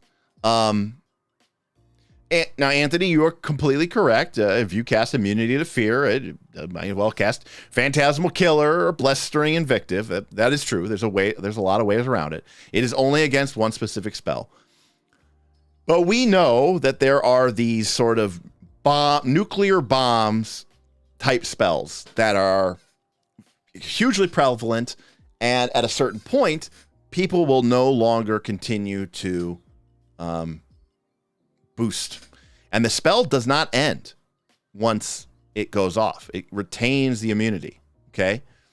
So, like, at level 4, maybe you pick Fear. So that way, even if it's an AoE Fear, or if it's a single target Fear, it's going to counteract it. Now, Self-Confessed Cynic, spell immunity to spell magic. Whoa, my head explodes. I don't agree that it is an S plus tier. But I do agree that this spell is either amazing or useless. Okay? And used completely properly, it could be devastatingly powerful. Now, you get into a weird situation where it's like, well, the GM knows that I have spell immunity cast, but if you're getting to a point where you know, like, again, if there's a spell that is going to keep being heightened, then this spell doesn't work. If it's a spell that is higher level than you, then this spell basically isn't going to work. Well, El Dorado, it's all about this idea that, like, I'll give you an example, El Dorado. If you go back and you watch from the Rise of the Rune Lord, the episode 19, I think it was called Shadow of Time. And at the end of this adventure, the knights fight Xanisha, and she is a spellcaster, and I created her, and I gave her spells, and I gave her good spells. I didn't give her crappy spells. Well, Gwildor in the party had a wizard played by Tim Carpenter, who is a good player, had taken a counterspell as a feat. And a lot of people are like, counterspell sucks because you have to have the exact spells. Well, because Tim was making his wizard, and his wizard only had good spells, and I was making this creature, and I only had good spells. Every spell that she cast, basically, he was able to try to counter. He was able to try to counter spell because he had all those spells. So if you know what are some of those A tier and S tier spells, and you can lock them out, this could be very, very powerful if you're able to take your spell immunity at a higher level. You are trading a 4th level spell slot for a lower spell slot, but you're trading time. See, I cast spell immunity when time wasn't important. So I'm trading, 0 actions essentially during the fight. You just spent 2 actions to do something to me, and it just gets completely countered. So I think this spell could be very powerful. So, but I also agree with you that you could cast this spell, and if you don't know what's going on, or your GM plays around it unfairly, it could be a complete loss. So I don't think it's S. I think it's probably G. I mean, it's absolute best case scenario. It's an A. And this is going to be a weird one, but I also think that it's like an F. So it's like an A or an F. And, if you know what you're doing with this spell and you can play around it and use it properly and set it up to be exactly powerful, it's going to be an extremely powerful effect for you. But if you don't know what you're doing with it and you're just picking spells willy-nilly and you're not even sure what you're going to be going up against and you're just randomly picking spells, then yeah, it probably is an F tier spell. So that is definitely, it's a weird one. It's definitely a weird one. All right, our next spell is from Age of Ashes. It is a spiritual amnesis. This is a memory spell. So mental necromancy. 2 actions, 60-foot will spell. Target 1 creature's memory of a past life that seemed incredibly real, and even maybe overwhelm an opponent's mind. So this is a will save slow.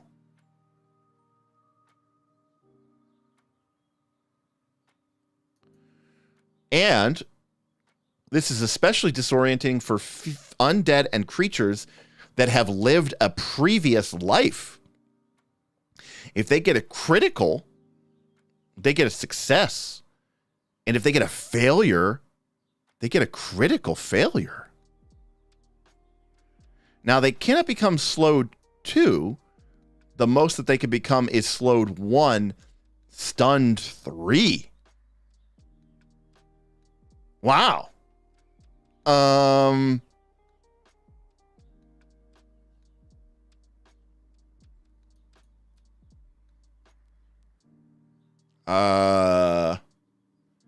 Is this S plus tier?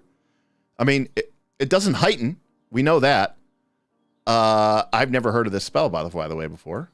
My cleric will totally start taking this spell. Targeting will? Wait, is slow 30 feet?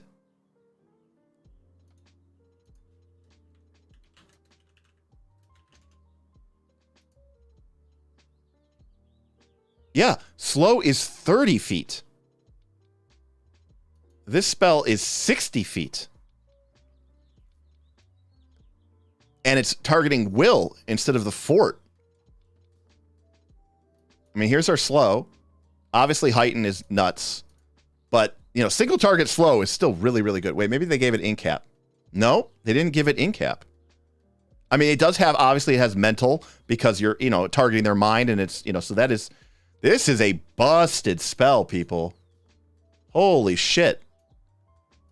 This, I mean, this spell is already good for being able to target will over fort, right?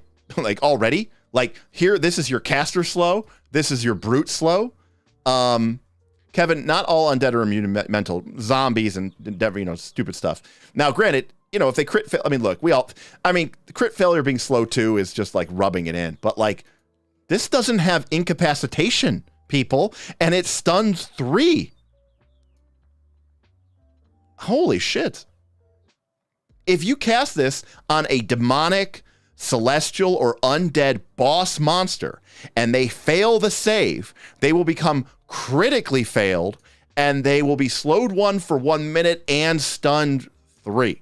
This spell obviously is completely busted. It is broken. It is S plus. This spell is I am strong. Strong. Strong. Well, you know, I don't know how to tell you this, but this spell is very, very, very powerful. And probably, I mean, I don't know. I don't know. Obviously it doesn't heighten, so that is something. But my God, I love what's going on at chat right now. So for those of you who don't know, Tim, aka Shim2, is a player in Self-Confessed Cynic's game, and Self-Confessed Cynic is saying it's probably too broken for me to allow this. And then he's saying I have a scroll of this for the Lich encounter, and then he's saying refund your money. This shit is banned. Oh, that's so good. All right. Well, this spell is obviously very clearly powerful, very busted. No, I mean, just like slow, but with this additional thing, being able to be disoriented to undead and many other extraplanar creatures is not nothing. I mean, that's a sizable number of creatures. And look at the debuff on this is nuts. That a critical success becomes a regular success and a failure becomes a critical failure. Wow. Wow, wow. Wow, wow, wow. Very, very powerful spell. Increased range, targeting will. This spell is really busted. And my cleric might be casting this spell. Obviously, you know, no, and boy, you know, I get it. It's level 4 instead of level 3, but you know, once you're like level 13, or you don't even care about the difference between level 3 and level 4 spell slots. They're all just your lower level spell slots. It doesn't even matter. And it's coming out of Divine and Occult. Wow. Wow. What a powerhouse for Divine, huh? Occult gets both. But Arcane and Primal do not get this spell. Wow. Quagmire, that is true. Note uncommon, but it is only uncommon because it is from an adventure path. All spells from adventure paths are uncommon, I believe. No. So this is definitely the surprise of the stream. All right, moving on. Wow. Oh, we got another spiritual spell. Is this one going to be busted as well, too? Here we go. Spiritual Attunement. Oh, no, it's from Secrets of Magic. 2 action, Divine and Occult only. 1 minute, and you attune yourself to a spiritual... Oh, my God. To one of the outer planes. Okay. You connecting... Your strikes and spell gain alignment traits, and you deal additional damage to creatures with a weakness to those alignment traits.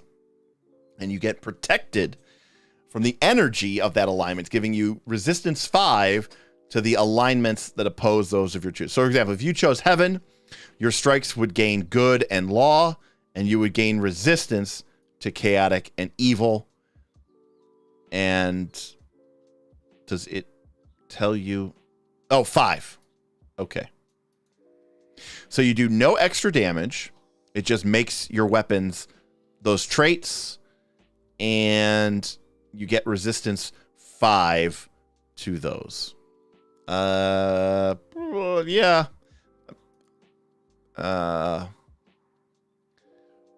Sure. I mean, this isn't bad. You can obviously pick what you're going to target. Only problem here is, actually, I'm reading this. You can't target that on somebody else. You can only target that on yourself. Right? So you can't cast this on your fighter. You can't cast this on somebody else. It's only self only. So that is something to note for this spell.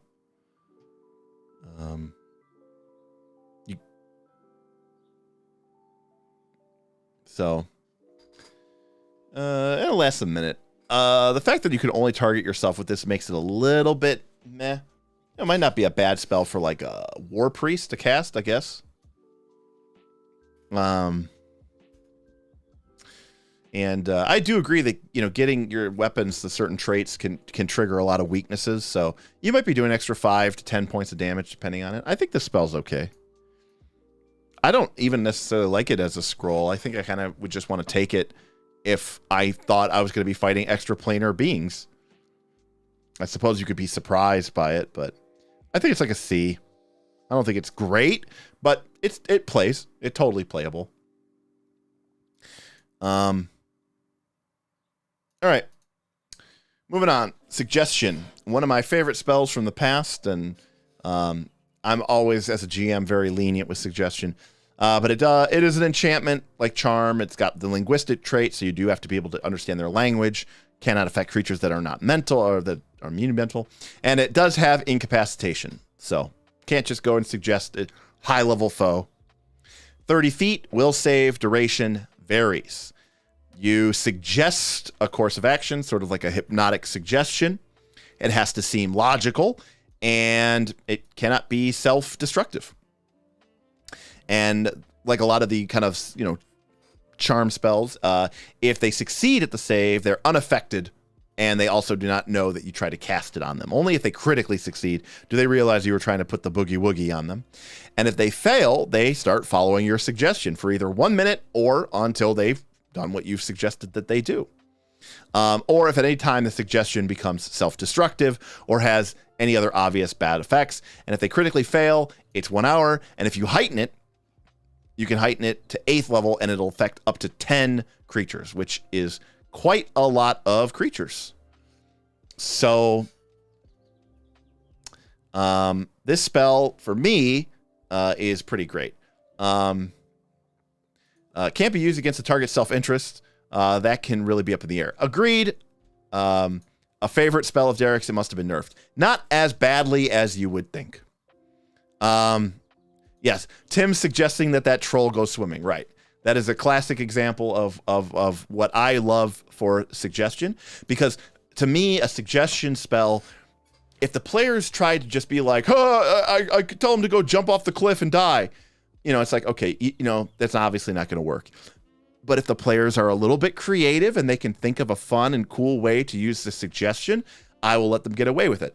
As someone mentioned, Gwildor, played by Tim Carpenter in our Rise of the Runelords campaign, played Gwildor Wizard. He used suggestion once on an ogre that they were fighting of the Krieg clan, when they were infiltrating Fort Rannick, and basically told him like, hey, the time is now. It's time for you to become the chieftain of the clan. Join us, we'll kill the chieftain, and you can become the new chief of the Krieg clan.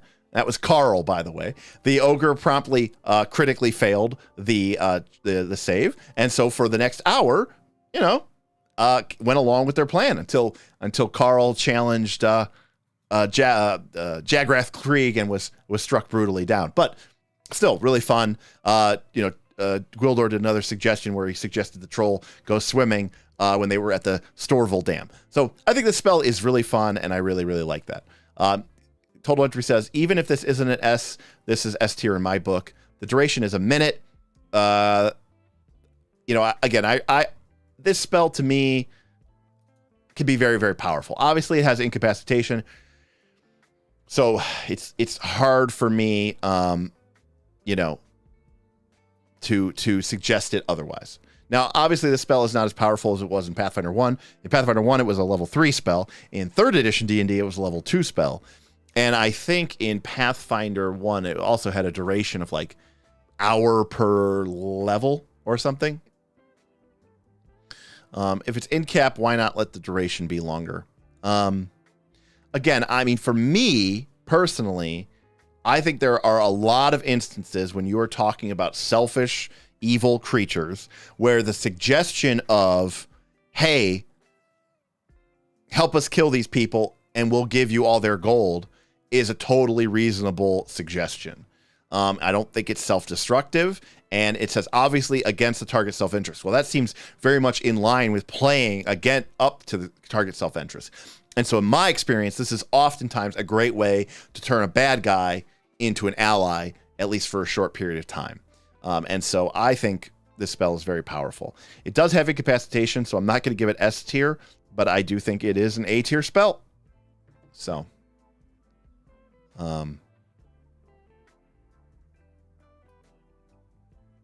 what they want to avoid, Anthony, with this, and this was very common in our Pathfinder 1 game, was someone casting suggestion on an ogre and saying like, hey, instead of fighting me, you should be my bodyguard. We're probably going to kill you anyways, and I'll give you a bunch of money by protecting me. And it's like the duration 1 hour per level. So now you just gained an ogre bodyguard. And then you could do that to the next ogre, and you could do that to the next ogre, and you could do that to the next ogre. And it was not uncommon for some of our wizards to have like a whole coterie of pets, disposable pets, after a few encounters in Pathfinder 1. So that's why I think they made it 1 minute. So I think A tier is appropriate and fun and fair. All right, Talking Corpse, aka Speak with the Dead. 10 minutes, touch, 1 corpse, uncommon, because of course you might be able to actually gain information and be able to make informed decisions, and they don't want you to do that in Pathfinder. They want you to do whatever exactly hoops you have to jump through in order to get through the next section. So this has uncommon, not because it's unpowerful, not because the spell is uncommon, but just simply because it could be used to actually, magically solve crimes and riddles and stuff like that. And they don't want you to do that. So what do we got here? For 10 minutes, you grant the corpse the semblance of life, which it uses to speak answers to 3 questions. It calls on the body's latent memories rather than summoning the spirit, so the corpse has to be intact. The more damage the corpse has taken, the more inaccurate or patchwork its answers are. It has to have a throat. The corpse can attempt a will save to resist answering the questions using the statistics of its original creature. If it succeeds, it can provide false information or refuse to answer your questions. So lame. If it fails, it must answer truthfully, but because its answers could be brief and cryptic, it can still mislead you. Read everything about this spell. So this is Speak with Dead, but it has a different name for some reason. And look, and they made it uncommon to basically say, hey, listen, GM, if you have this spell in your game, players might use this. So when they go at the beginning of the fight and they see a dead body and the whole thing is a murder mystery and they just cast Talking Corpse on it, they might get information that would, potentially be problematic. So they're giving you that heads up. And then look how they go out of their way to make this spell essentially useless. Like, number one, if the creature passes, it's going to lie to you. And so then you're already questioning the value of this. Number two, if it does fail, it says specifically that it can be brief, cryptic, and repetitive. It can still mislead you or attempt to stall you. This spell is disappointing. I mean, I love Speak with Dead. I love, from Pathfinder 1, I love Speak with Dead. And look, critical failure. S failure, but the target's answers are more direct and less repetitive, though still cryptic, and it gets a -2 status penalty to deceive. Can you imagine that you're casting the spell on a corpse and they're making deception checks against you? Yeah, it can lie. I understand that, if you're casting this on the person who got murdered, they're not going to lie. But it's still just really wonky to me that they would go so far out of their way to make this spell seemingly as unhelpful as possible. So I don't know. C. Scroll C. A lot of GM subject there. All right, just a handful left, people. We've got Telepathy. 10-minute duration, 2 actions to cast. You can communicate telepathically with creatures within 30 feet. Once you establish communication with a creature, it's 2-way. And you have to have linguistic. And then if you tighten it to level 6 by adding 2 levels to it, then you don't even need linguistic. That spell's cool. I like it. I mean, it doesn't last super long, but it's useful. It'd be cooler if it could last like an hour so you could actually use it. It also sucks that the range is only 30 feet. That part kind of stinks. It does what it does, but I think it's limited by the duration and the range. So I'm going to give it a C.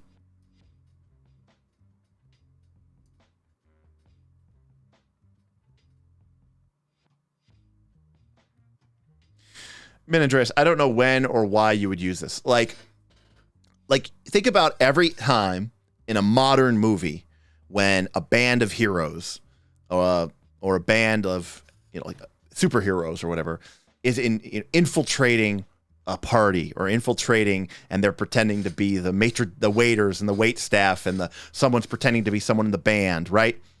And they're doing like I still don't have eyes on the target. Do you see him, Black Widow? And then Black Widow is in some cocktail dress and she's dancing, and she's like goes and does like an elaborate flip and goes, no, still don't see any signs of him. Like anytime that people are doing that, this is the fantasy version of that, right? And the higher level version is kind of cool, right? Because now you can communicate with people that you don't have a language. And it's a little bit of a wonky spell, but I agree with you, Minandreas. 30 feet is what kind of tempers the spell. Very cool, very magical, totally probably like a B spell, maybe even an A spell, but it does get nerfed for that. Tortoise in the Hair is a spell we reviewed in our primal list. We gave it an A, and it's here as an A. It lets you kind of slow and hasten people. It's kind of a cool spell. Check out our primal if you want to take a look at it. Our next spell is Umbral Graft. Oh, God, these shadow spells. Oh, look at this text box.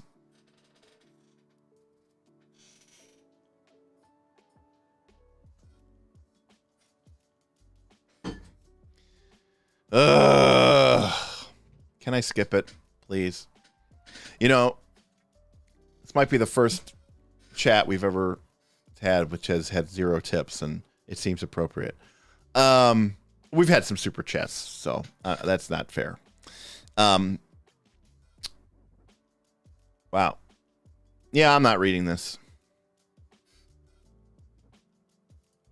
But it's a shadow spell, so I'm going to assume it's a D. Cool. All right, moving on.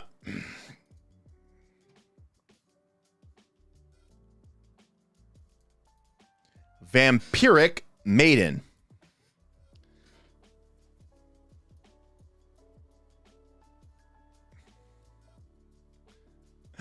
Damien says, fuck me and Vin then, I guess. Damien, I forgot. You and Vin have single-handedly saved the stream. So, what the problem is, I need to figure out a way that YouTube needs to provide you with a way that you could track super chats. So I could put the super chats in the bottom of the screen. YouTube sucks at doing that, and they need to get on their bullshit about it. So that's YouTube's fault. So there it is. Read Umbral graft like it was cool. Damn it. All right.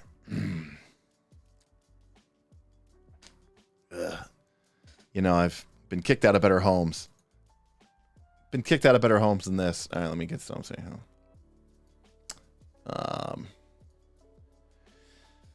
I gotta psych myself up for this one. All right. Let's go with, here we go.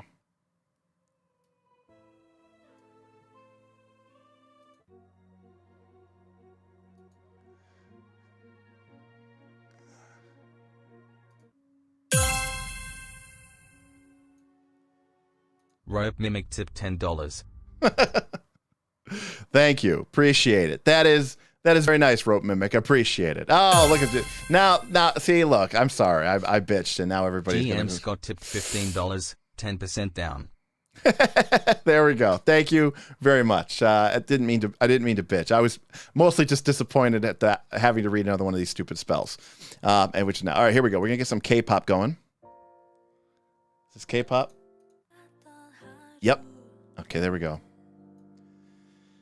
All right. So,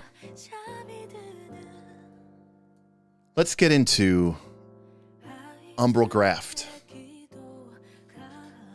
Well, this is an illusion and shadow spell. And from the Secrets of Magic book. 2 actions. Somatic verbal, as we come to expect. And like all amazing shadow spells, duration is 3 rounds. You reflect a spell into a shadowy version of itself. In the process, you deplete the power of the initial spell. Wow. Sounds really powerful. Sounds really amazing. And I'm really excited about this spell. During Umbral graft's duration, you can use the steal action. Wow, so cool. To attempt to abscond with spells affecting a foe instead of stealing an item. You can attempt to make 1 steal as part of a casting Umbral graft. If you succeed, so when you cast it, 2 actions, boom, you get an immediate steal. So obviously you have to be a caster who is also really good at thievery, but that's fine, and have a good dex. So if you succeed at your check to steal a spell, randomly determine a spell affecting the foe that has a target entry. Wow. Random spell? That's amazing. That spell, it ceases to affect the target, and you can either cause the spell to affect you, or you could store it in your shadow. If your attempt was a critical success, you automatically steal the spell if its level is equal to or lower than your Umbral graft, and if it was a success, well, you get a spell that's lower level than your Umbral graft. So think about that. You're trading a 4th level spell for, most of the time, a 3rd level spell or lower that is random from the person that you're targeting casting it on. Wow, incredible. They might not even have a spell cast on them, and you get nothing for it. That's incredible. I mean, that is grade A quality tier stuff, okay? Wow. If you succeeded, but the spell's level was too high to steal automatically, well, then after making a successful thievery check, you also get to make a counteract check to see if you steal the spell. So, there's 2 ways that you can fail if it's actually a reasonably good spell. You know what the spell is as soon as you steal it, and if you store it, you can transfer it to a willing creature as a single action that has a manipulate trait to make sure that you can trigger those attacks of opportunity. The spell lasts for its remaining duration, up to a maximum, though, of only 1 minute, and any time that you keep it stored in your shadow, you have to keep tracking that duration because it still continues to tick down. By the way, in case it ever matters, because it's so cool, the spell gains a shadow trait. It's not just slow, it's shadow slow. It's not just haste, it's shadow haste. Well, you can't steal constant innate spells that are currently active, such as a Coral Angel's Tongues, nor innate spells that have special restrictions that remove their ability to target creatures, such as an Imp's special invisibility. At the GM's discretion, you might not be able to steal innate spells with other unusual modifications to base spells, and that's only reasonable. We don't want to make this spell more powerful than it already is. And of course, as normal, you can only steal, because it's magical, stealing shadowy spells, so of course you can only still do it with the creature within reach. But once you've stolen a spell, to make sure we don't get too out of control here, you cannot attempt to steal any more spells, nor can you choose not to take a spell if you succeed at your thievery check. And when you cast Umbral Graft, any spells that you stole with a previous Umbral Graft, even if their duration has not elapsed, well, guess what? Corey Charlon, they go away as well. $14.95. Long-time watcher. First-time tipping. Cheers. Keep up the great content. Corey, thank you so much for that awesome tip. Appreciate it. Definitely want to give a shout out to everybody here that just exploded that tip there. We got super chats in from Self-Confessed Cynic, Damien, Rope Mimic, GM Scott, and another one from Self-Confessed Cynic, and then new tipper, longtime viewer, Corey. Appreciate everybody who just tipped there. So,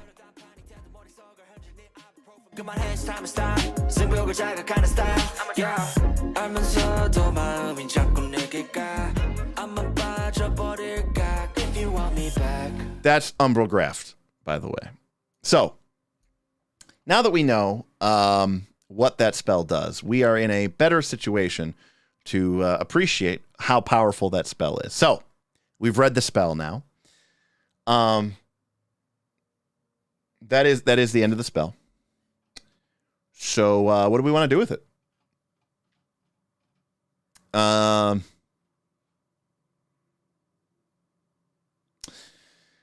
So, in the absolute best case scenario, Tim says downgrade. It's still an F. D, is that where we're, D is, we guessed it correctly. Right. In the absolute best case scenario, they cast a buff on themselves, and the buff that they cast is lower level than your Umbral Graft. You cast Umbral Graft. You successfully steal with another check against them. You steal that good buff, and you put it onto yourself. And so essentially, the enemy has wasted 2 actions, and you have taken the buff and cast it onto yourself. Very flavorful. It's very cool, but it's very complicated. It's very random. It's full of nonsense. It's very unlikely to work. And in the situation where it would be good to work, it's unlikely to work because if the spell is higher level, you have to make a counteract check, which is, you're likely to fail the thievery check, then you're definitely likely to fail the counteract check. So this spell is just not going to do what you want it to do almost every single time. So, all right. Vampiric Maiden. Vampiric Maiden. Excellent. Yep. GM Scott, you're back. We're done. We're on to Vampiric Maiden. Put them in the Vampiric Maiden. Vampiric Maiden. Excellent. All right. Anyways. Vampiric Maiden is a 2-action 30-foot fortitude save. And yes, a ghostly Iron Maiden shuts down on the target and drains its vitality for your gain. It does 4d4 piercing and 4d4 negative. So single target damage, which is bad because it's, Fireball would be doing 8d6 at this level. It takes 44 piercing, 44 negative, and you gain temporary hit points equal to the negative damage that the target takes after applying any resistance, weaknesses, and the like. Crit, 0. Success, half. Failure. Okay. So let's talk about what happens on a failure. On a failure, the target is going to take 44 piercing, 44 negative damage, you are going to get 4d4 temporary hit points, so about 14, and they become immobilized for 1 round or until it uses an interact action, which takes no check, to extricate itself, whichever comes first. If they critically fail, they take double damage, so 8d4 piercing, 8d4 negative damage, which you'll gain as 8d4 temp, and they are immobilized for 1 round, but it has to use an escape check against your spell DC instead.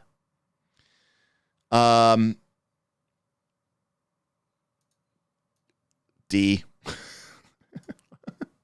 easy D. Do we have a genre suggestion for music as we come in here towards the end of the stream?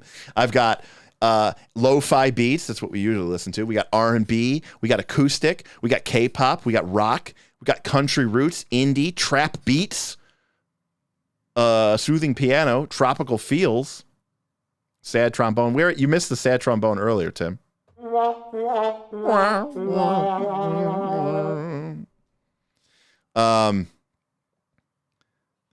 Anthony's like, lo-fi hip-hop. Lo-fi hip-hop. I don't even know what breakcore is.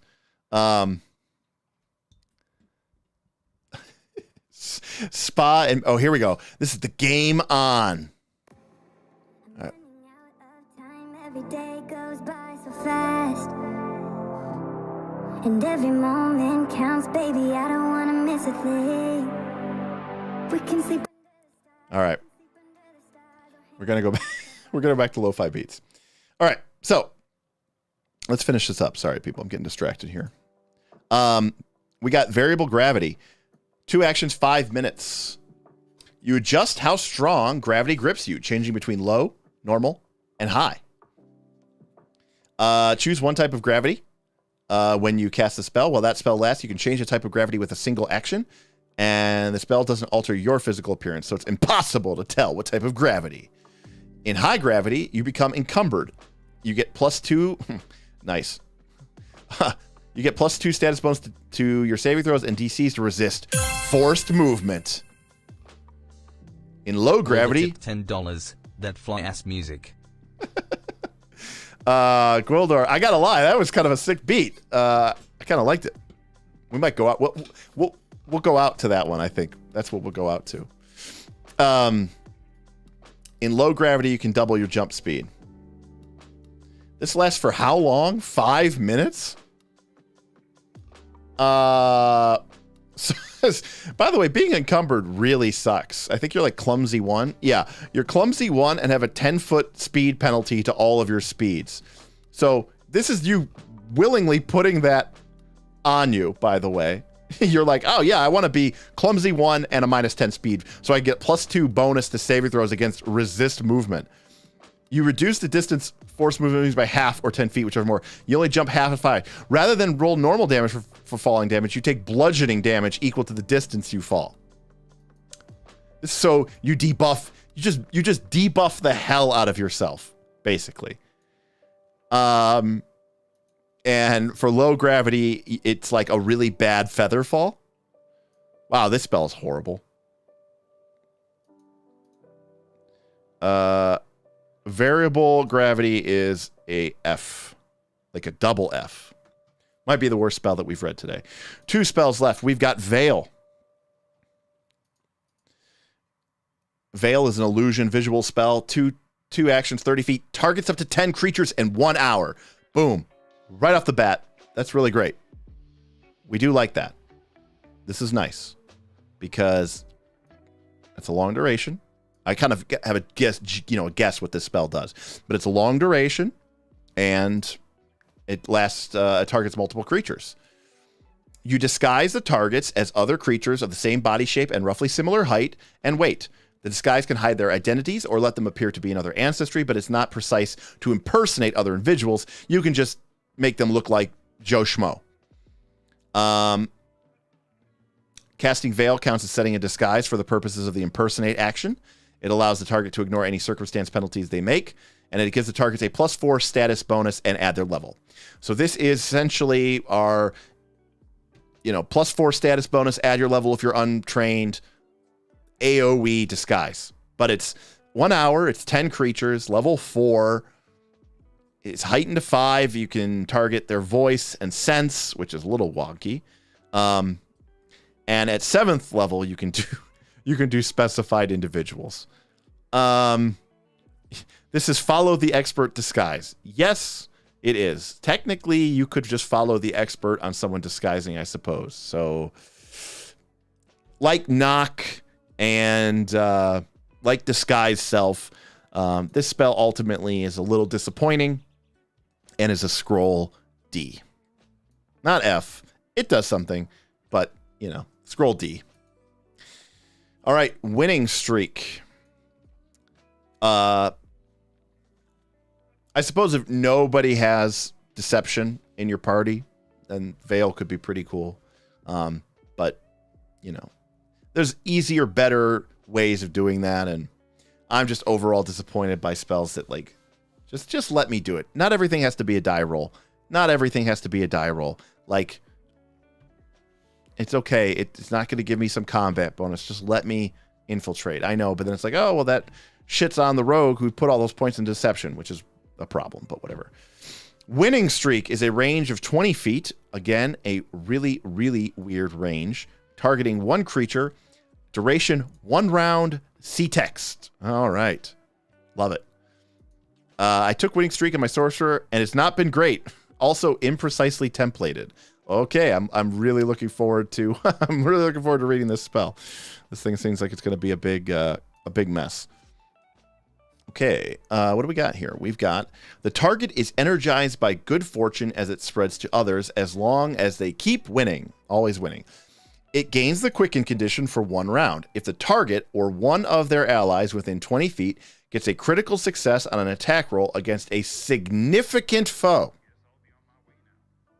Okay, that's a little wonky. Whoever got the critical success becomes quickened if they weren't already, and the duration of the winning streak is extended by another round.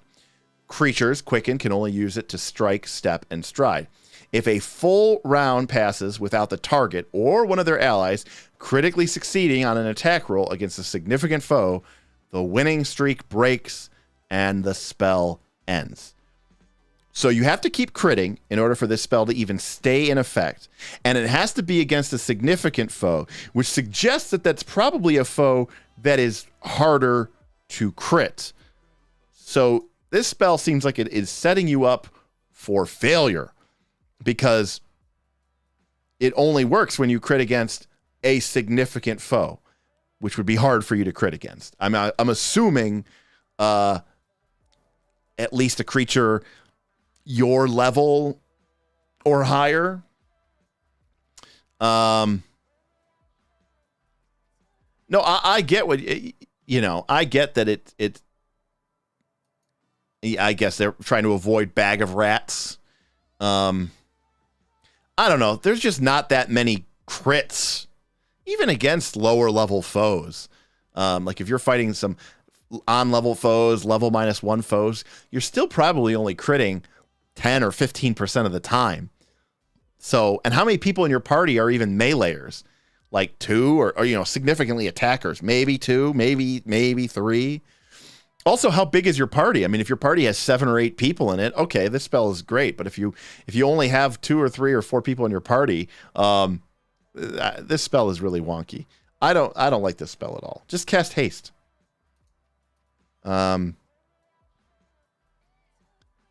Yeah, Min Andreas, exactly. This spell scales with party size really weird. I mean, it works. It does something. I just think it's going to be... A lot of times you're going to be like, oh, you're hasted. And then it's like, hey, did we have 2 people who really attacked. Did anybody crit? All right, F. I'm in. I'm in for the F.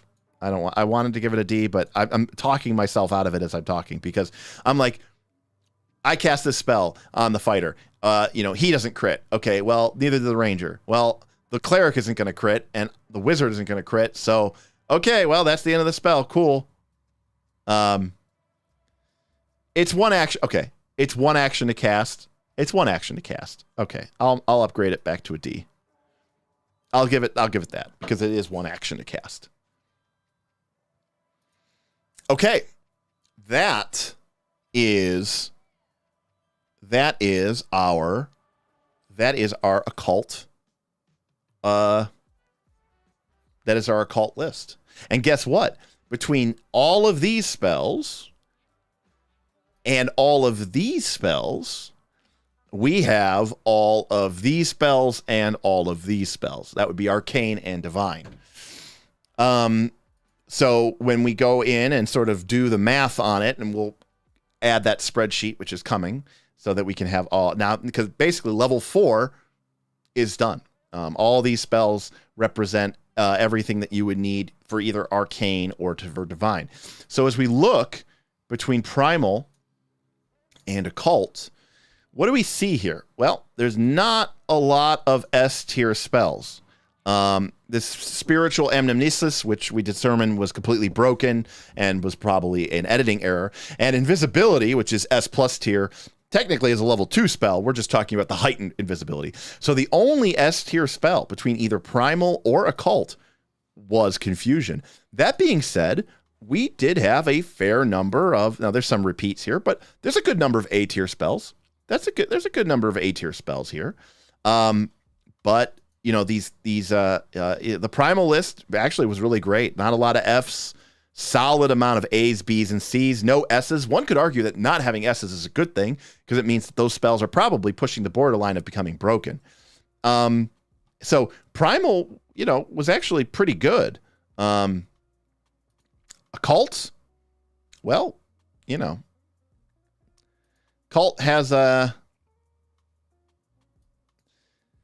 lot of spells, for one. There's a lot of spells on this list, but a lot of Fs, a lot of Ds, good number of A's, but a lot of stuff ended up here at the bottom. So kind of a weird level. So nothing really spectacular. A lot of solid A's, but then a lot of D's and F's as well. So it's an interesting spell level to be sure. All right. We're not ending just yet, because we want to talk. We're going to go over, as we promised, and I will probably cut this part out and do this as a separate video, so that people who maybe want to know about the boss fight but didn't want to watch this whole video will have this included for there. So last Tuesday, we talked about how to make better bosses in Pathfinder 2 and how to mechanically create something that is a little bit more engaging. Bosses work in Pathfinder 2, but they do so by having a really, really high level of stats, and where it becomes a probability problem. They are very likely to hit you. They are very likely to crit you. You're very unlikely to hit them. You're very unlikely to actually affect them with one of your spells, and that makes them tough. But can we do better? And the template, or the impetus for all of this, was actually this thing right here, which you can't see because that's not how anything works here. But this is a D&D minis card, and how the way bosses worked in that edition was they eventually they got to go many, many times per turn. So this caused a huge rules discussion on our Discord, which has been raging for the past 2 days, and I have to catch up to the whole thing. But self-confessed cynic went ahead and put together a summary document for us to scroll through here. It is 13 pages long. Now it's 9:17, so let's see if we can get through this together. Okay. Number 1. Assumptions. The monster is going to be based on party level +1 or max +2 in terms of its stats. We want them to be a little bit tougher, but we don't want them to be so tough that it requires, obscene numbers to hit them. Michael G, I've seen how many missed messages there are in multiple threads on the Patreon Discord discussing this. Trust me, 13 pages is a summary. The monster will have a lot of hit points and be able to act more than once per round. The system will likely have some D&D DNA from the D&D minis game, i.e. monsters won't be able to just cast 3 spells per round or, cast Power Word Kill 9 times. They'll have action limits of sometimes. All right. Number of boss actions per rounds. Minimums. Any lower than this. So this is the issue of how many actions should they get? Any lower than this and number, would just be an action starvation death spiral. Maximum, because let's be real, you probably need one when designing monsters. Maxes are roughly based on XP tables for monsters. Extreme minimums are based on guesswork. So fundamentally, and I've only glanced through this summary. Part of my problem is I don't like, number one, I understand why this is here because the person who wrote this document plays with some insane Pathfinder 2 game that has like 7 or 8 people, which is just nonsense. I don't actually like the idea of scaling the boss number of monsters actions based off the number of players. I would want something that's more simplistic and elegant than that, but I definitely see the point, right? You want to have a back and forth. That's kind of the goal. So if you have 5 or 6 players in your party, you want it to be like the party member goes, the boss goes. The party member goes, the boss goes. So this is how many, actions the boss essentially would get throughout the course of a combat round. Okay. I would never run more than 5 players, period. Never. Not in Pathfinder 2. So the first question is when a boss gets a turn in the combat round, remember the idea is that the boss will have multiple turns within one combat round. How many actions should they get? There are currently in the game several monsters like the Etten, which get multiple activations per combat round, and they get 2 and they get 2. So one of the first questions is, should it be 2 versus 3? Largest number of people agree with 3 actions per turn. Keeps everything pretty standard, easy to remember, easy to track, and is least abusable by both players and the GM. See below. Arguments regarding 2 actions. 2 is more dynamic. 2 can be abused by bullshit like doors and movement, stopping the boss from getting off a combo, which could actually be cool, right? Which is fun. Many abilities require 2 consecutive actions. Thus, it is disrupted by movement. This is something that we didn't get a chance to get into, but I do like that they hit upon this concept. If the boss has some cool attack and that attack takes 2 actions, then if the boss has to move and then take that action, it can no longer do that cool action.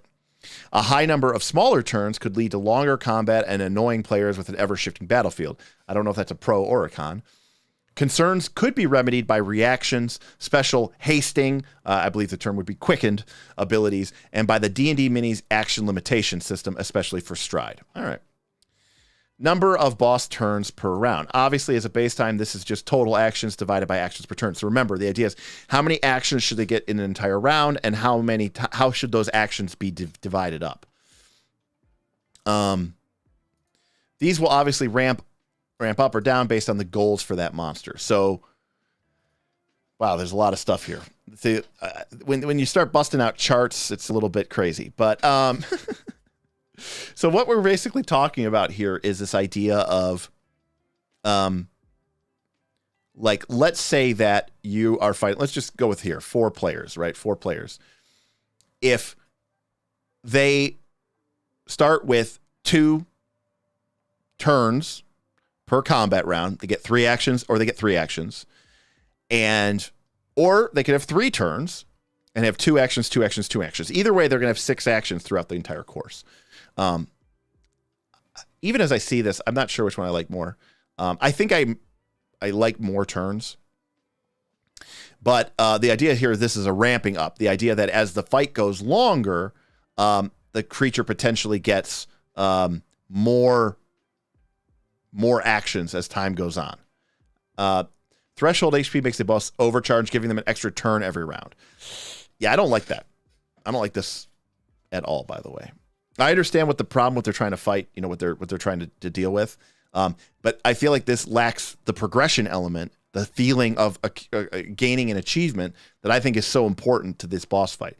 If they just get more actions and get more strong, like Pathfinder 2 fights already suffer from this problem, and where like you don't get anything for beating down the monster. I want the monster to actually get, in a way, weaker as the fight goes on. I definitely don't like this. I don't know if this is a typo, but I definitely don't think you should ever have different actions on different turns. So in this case, they would start the fight with 4 turns per combat round, getting 2 actions each turn, and then they would end the fight with just 1 turn where they get 4 actions, or they would end the fight with 3 turns where they get 2 actions. Again, not a fan of that. I don't know that I like this page at all. So we'll get into that, but it's an interesting discussion. I think this is overly complex and overly wrought and probably not an elegant solution.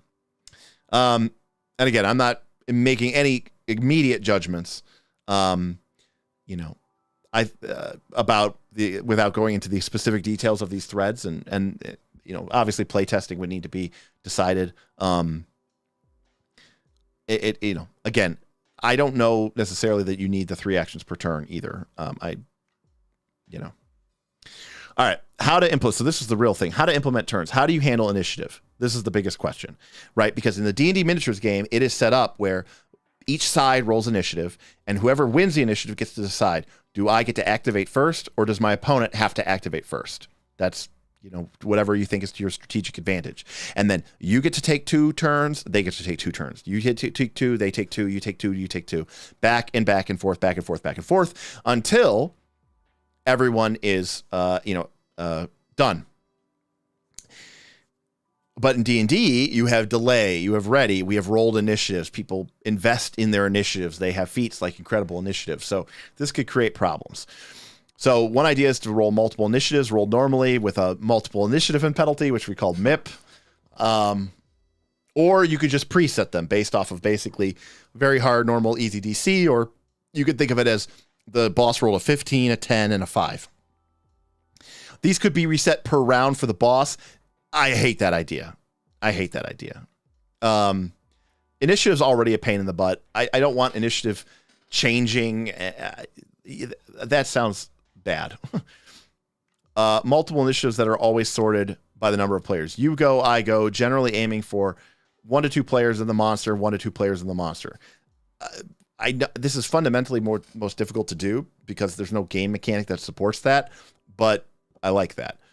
This is a little bit more interesting because they're trying to use it, trying to use the game mechanics. A reaction that generates initiative, a free action that is usable X times per round with a trigger such as on the end of a creature's turn, this reaction generates the monster's turn and thus cannot be effed up by delay. No, Anthony, I understand why there was a reset. I just think that's a kludgy way. I think we can maybe come up with a better and more elegant way. So fundamentally, this is interesting. This is one of those things that is like only makes sense to people who like were part of these conversations. You'd be like, I don't even understand this.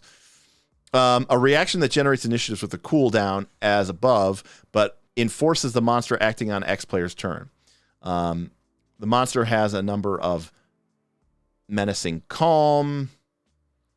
When menacing calm activates, the monster gains 3 actions after waiting for a number of PCs to finish their turn. Yeah, I don't want to have all this dividing math and all this other stuff here, but again, this is why I don't want stuff to change based off of party size. Like the GM should not have to do math. You guys have seen me complain about monster stat blocks. Like this needs to be playable at a certain. I understand what the approach here is, but I don't think that doing math and divisions is, and again, I understand these are notes of a very long conversation. All right, condition duration. So initiative, fundamentally, I like number 3 the best, but I also don't mind the idea of boss delay. Just allow a boss after 3 actions. They basically delay, and a delay says at the end of another creature's turn you can go. And so as soon as another player goes and their turn ends, the boss gets to re-enter initiative and take some actions, and then they're forced to delay again, and then another player gets to go, and then you just solve the issue that way. You either change delay or you create, like I said, a special version of delay. Would probably be where I'm leaning, but we'll see. Condition duration. So far, there's 2 takes on this. Joey's take. Note, activations is boss turns. So the problem here is for how long should a condition affect you? Like if you get frightened 3, and the boss gets 3 turns per combat round, should that just go frighten 3, frighten 2, frighten 1, frighten 0? You're done at the end of the 1 round. So one variant from Joey, aka Rubicon, is that buffs and debuffs effects that end after a number of rounds always end on the creature's activation prior to when the effect was gained. That's horrible and horrific to track. Painful to track. I'm not loving this because this is very, very complex. Overly tracking when effects got applied, and I don't want to do it. Vin's take, fuck it, let it ride. i.e. the boss's turns as individual turns. Players will self-balance and just stop using low-duration effects. The main thing is action-changing effects, which should just remove actions from one of the multiple turns. This, i.e. slow stun. This is also why I said I like the idea that on the boss technically only gets 1 turn, and at the start of their turn, they are just like, because the way Pathfinder 2 works is at the start of your turn, you are bloop, bloop, bloop, bloop. You are given a number of actions, and then you can take those actions. And in my system, the boss when their initiative count comes over, bloop, bloop, bloop, bloop, bloop, they would get awarded 8 or 9 actions. If they were slowed 1, they would get only awarded 8 actions instead of 9 actions. If they were stunned 2, they would get awarded 6 actions instead of 8 actions. And that way you kind of solve that problem from that perspective. And also, if we use sort of delay says that even if you delay, negative effects affect you, but only on that turn. And so something like a persistent damage or something like that would potentially only work on that primary turn. But I still like the idea that frighten and stuff should wear off, because you don't want to overly, like, if the boss is getting 9 actions, they're supposed to be taking up the role of an entire group of people. And, fear 1 should not operate as AoE fear just because you're fighting one boss. So there is kind of a wonky problem there. Smith's input. There's a system that lets monsters break condition by burning an action a substantial amount of HP. Yeah, so Aaron's talking about here the Griffy glyph, 5e. I think it's all free, but I think they have a Patreon to support them. This is a person who really is taking a lot of 4th edition mechanics and applying them to 5th edition D&D. And they basically have something where, think about something like Wretch, but instead of a save, you could, and instead of sickened, it's like Wretch is an action. It can get rid of a condition, but the creature also takes some damage.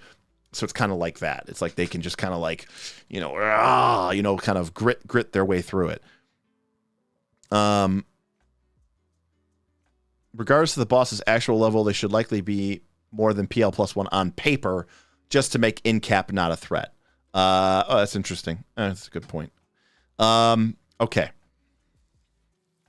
So one of the things I also said that we could potentially do is the idea of the bosses having effects that they kind of become stronger, and give them, maybe in order to discourage the players from just letting the boss go a bunch. And we kind of called this momentum, because if the boss basically was left alone, could take a bunch of actions in a turn, the players were unable to affect it, or they were off doing their own thing, the boss would build up this pool of momentum, this sort of pool. One thing that you'll see if we ever get into a world where we actually design an RPG as a group here, you and I, is I really like token pools in my RPG systems. I like having fundamentally 2 types of actions in the game. So things that build up my pool of tokens that I can then actions that let me spend those tokens. Think of this very, very briefly as like the Magus, except the Magus, it's binary, right? The Magus either has Spell Strike loaded or they don't have Spell Strike loaded. And when they don't have Spell Strike loaded, there are some actions they can do that will, tick up and reload the spell strike. And then once the spell strike is loaded, they can use the spell strike to do some really cool, powerful things. So I like the idea of in game systems where players have some abilities that help them accumulate, tokens or momentum or some sort of pool, and then also have abilities that let them spend from the pool. And there's a lot of really fun game design elements within that concept that you can really play around with. Oh, GM Scott, good point. Panache. Yeah, Panache is really good. So what would you cash these points in for? Advantage? No total entropy. You would have, so basically like as a class, you would have feats, if we're thinking about Pathfinder 2, like you would have feats that you could take that would help you build up your pool. And then you would also take feats that would help you, that would be really awesome, but they would cost things from your pool, right? And these would, and maybe you get some innate class abilities. Like, for example, Barbarian. The Barbarian would gain access to something like a rage pool. And they would have feats or class abilities that would make them gain rage. And then they would have class abilities or feats that they could take that lets them spend rage. This is very similar, by the way, to the way the fighter works in World of Warcraft. I think it's literally called Rage, or the Warrior, in World of Warcraft. But it's not exactly the same thing, because I think there's a couple other fun things that you can do with it that are different. Yeah, anyways, we're getting off topic. So the idea is, I think that a system like that is really cool for these bosses in particular. I think it's cool for PCs, and I think it's really cool for bosses, because it lets people understand like where we are fundamentally with these creatures. Because one of the biggest problems, I'm getting off on a super rant here, and it's 9:30. That's okay. One of the biggest problems in Pathfinder 2, in Dungeons & Dragons, in Dungeons & Dragons 4th edition, there was every incentive to use your most powerful ability in the first round. Now, by the way, this is a problem, because we talked about this on the Discord. I don't know that a lot of people saw it, but we talked about this idea of tension curves in a combat. And you don't want the first round of your combat to be the most exciting and the most impactful, right? That you want there to be this sort of like, almost like skirmishing volley before the main clash occurs in, say, round 2 or round 3 or round 4. Okay. And then you want sort of it to be haymaker after haymaker. But because of the way that combat works in Pathfinder 2, it is to your advantage to try to drop your biggest, baddest, boldest, baddest ass spell or ability ASAP, because the sooner you drop that big debuff on the opponent, the sooner you drop that big AoE, do it now before maybe you're unconscious or maybe something happens, right? Like, there's no advantage to waiting. And so you don't get to kind of like build up to this. And there's a lot of game systems that have tried to solve this issue, but in 4th edition, GM Scott, Alpha Strike. Exactly. Like, Alpha striking is kind of the best tactic. I mean, even with a boss, not a boss, but with any creature in Pathfinder 2, you're looking at its abilities and you're thinking to yourself, this thing maybe has 3 to 5 rounds worth of life. And who knows, the party might crit it and it's going to be prone and prone and slowed 2 next round. Or it could be prone, frightened 2. Or it could be unconscious, or who knows. I don't know how many rounds I'm going to get with this thing. Well, I want my biggest bang for my buck, right? So I'm going to look at this creature's list of abilities. I'm going to look at this creature's list of spells. And I'm going to start off with the one that's basically going to do the most damage or be the most effective. I am going to start off the fight with my biggest, heaviest hitting spells. And it creates this weird tension, because now the most exciting round of combat is the first one. And then the second round gets less exciting. And the third round gets less exciting. And the fourth round gets even less exciting. And so every combat sort of gets lamer and lamer as the rounds go on. Total Entry says, I personally love playing Swashbuckler. I love the mini game of gaining and losing panache like it's like a little puzzle every round. Yes, Total Entropy. That is great. It's amazing. We have a swashbuckler in our Pathfinder 2 party that I'm a player in, and it's absolutely right. I do love that mini game. He took you first ability, so he can choose to go last in initiative to start the combat with panache. That's a cool choice to immediately gain panache, but have to go last. And his abilities to regain panache, I'm gonna bone mow him, or I'm going to try to do. I'm going to aid you with my diplomacy using this other feat, so that if I crit, I get a good success, I'll get regain panache. It is a fun mini game, and I think more classes and more characters should be using it. Okay, let's talk about momentum. Momentum is fundamentally opposed to you go, I go type initiatives. It also cannot be used with the reaction to generate turns method, because those do not let the players group up. Right, exactly. If you need to actually give the players a chance. Essentially, it has to be used with rolls initiative or preset initiatives, but in general, using the core PF2 initiative mechanic or something practically similar. So basically, the idea is every time the boss goes, it's gaining some sort of tokens in a pool, and the creature's going to get more powerful abilities. And if the players let the monster take a bunch of its turns in a row, it is going to be able to build that pool up to such a high level that they are basically toast. So that gives them very strong incentive to want to go in between the monster's rounds so that they can disrupt the monster from regaining momentum. A drawback of momentum is the fact that the combat only goes for X long, 3 to 6 turns. So the puzzle doesn't really stay in effect that long. Is it worth designing? Yeah, that's a good point.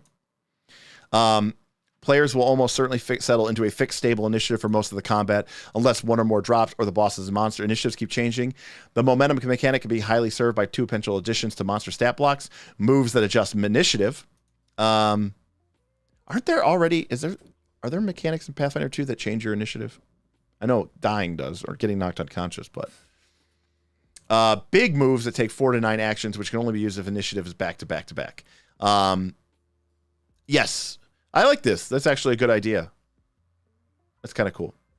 Another factor that was discussed is that in 3.5, i.e. if not using D&D minis, momentum almost exists by default, since a boss casting multiple spells in a row could very well TPK. So perhaps momentum is not actually needed if the action limits are minor.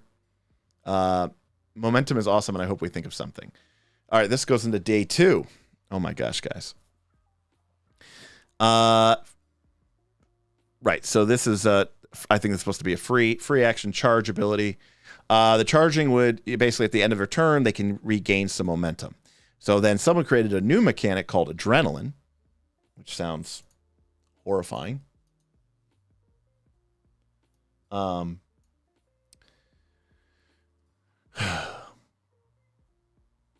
right, there's a lot of stuff here. More adrenaline systems, lollipops adrenaline system, more momentum systems. And we have a glossary of terms. Oh my gosh, we've got some sample monster types here. Oh my gosh, you guys were crazy. And adrenaline was just a renaming of momentum. Okay. All right. Well, I'm not going to get into the super momentum problems. We'll save that for another stream. It looks like I've got something I need to read. Yeah, the trench coat. I saw that. The trench coat problem is a problem, just because that's like the arm is one monster, the leg is one monster, the head is one monster. It's kind of wonky because like how does it interact with AoE spells and all that other stuff, and there are some pretty wonky things that you need to consider there.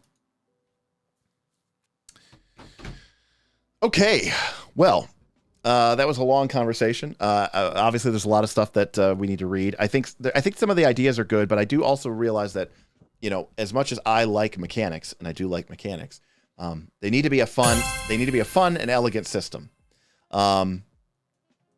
Thoughts on the last example monster from Self-Confessed Cynic? All right. Damn it.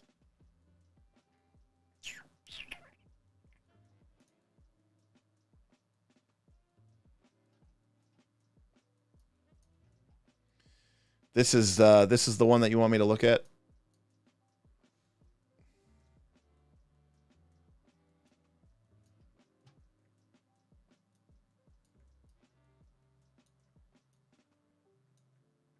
Okay, here we go. Adult Red Dragon Diablo 3 Momentum. All right. All right. We've got Chaotic Evil Huge Dragon with the fire trait, perception, smoke vision. Everything here seems to be pretty boilerplate. AC 37. I'm going to assume that is... oh, here we go. This is the normal creature. Okay. Right. But we are... Even though this thing is 14, it's designed to be a tough fight for a level 14. It has 915 hit points instead of 305, so triple. Okay. Still has weakness. Still has this dragon heat aura. Frightful presence. Okay. I'm down. All right. We get these. All right. Phase 1, it gets 3 turns per round. Actions per turn, 3, 2, 3. I don't like the differing actions, but 3 turns per round. And once it takes 1/3 of its hit points, basically part of it dies. And it only gets 2 turns per round. And now it is down to 3 and 3. So 6. And then it ends at 305, and then it's down to 1 turn per round, and it gets 5 on its turn, which could potentially be more powerful in a way. But fundamentally, I mean, the actions, total actions, number of actions is going down. The total number of initiative actions is going down as well, so I don't mind that. Starting momentum is D4. I don't think it needs to be random. And the momentum cap is 20. Well, that's nice to know. Momentum generators. If it strikes a player, it gets 1 momentum, 3 on a critical. If a player fails a save, it gets 1 or 2 if they critically fail the save. And if it end its stride or fly 15 feet or less from a player, it gains 1. So if it's closing in on players, it gains 1 momentum. Is that how I'm supposed to read that? So basically, it's encouraging the creature to base up. So that seems fine. I see something over here. I don't know if I should read this now. Maybe is that read afterwards here. Action surge is a free action trigger. This creature or a creature within 30 feet ends an action or activity. Effect: this creature immediately gains 1 action. I don't even understand how to read that. That seems like, is that not something that's actually honest? I don't know what that is. Okay, momentum drains. If it fails a save, it takes cold damage. I like that. If it's knocked down, if it takes cold critical damage, it can lose momentum. All right, so we know it gains momentum. It engaging, the player, being crunching in there, basically doing dragon stuff. That seems pretty cool. I probably would have put something in there about, its breath weapon, unless its breath weapon is tied to momentum. It is. Okay, cool. Never mind. And then we know how the players can make the creature lose momentum. Very cool. Momentum abilities. It gets actions. Okay. It's action surge for 4 momentum. It basically can spend 4 momentum to take an extra turn. Oh, I'm sorry, an extra action. And it can do that, I see, on its turn or on another creature's turn. Okay.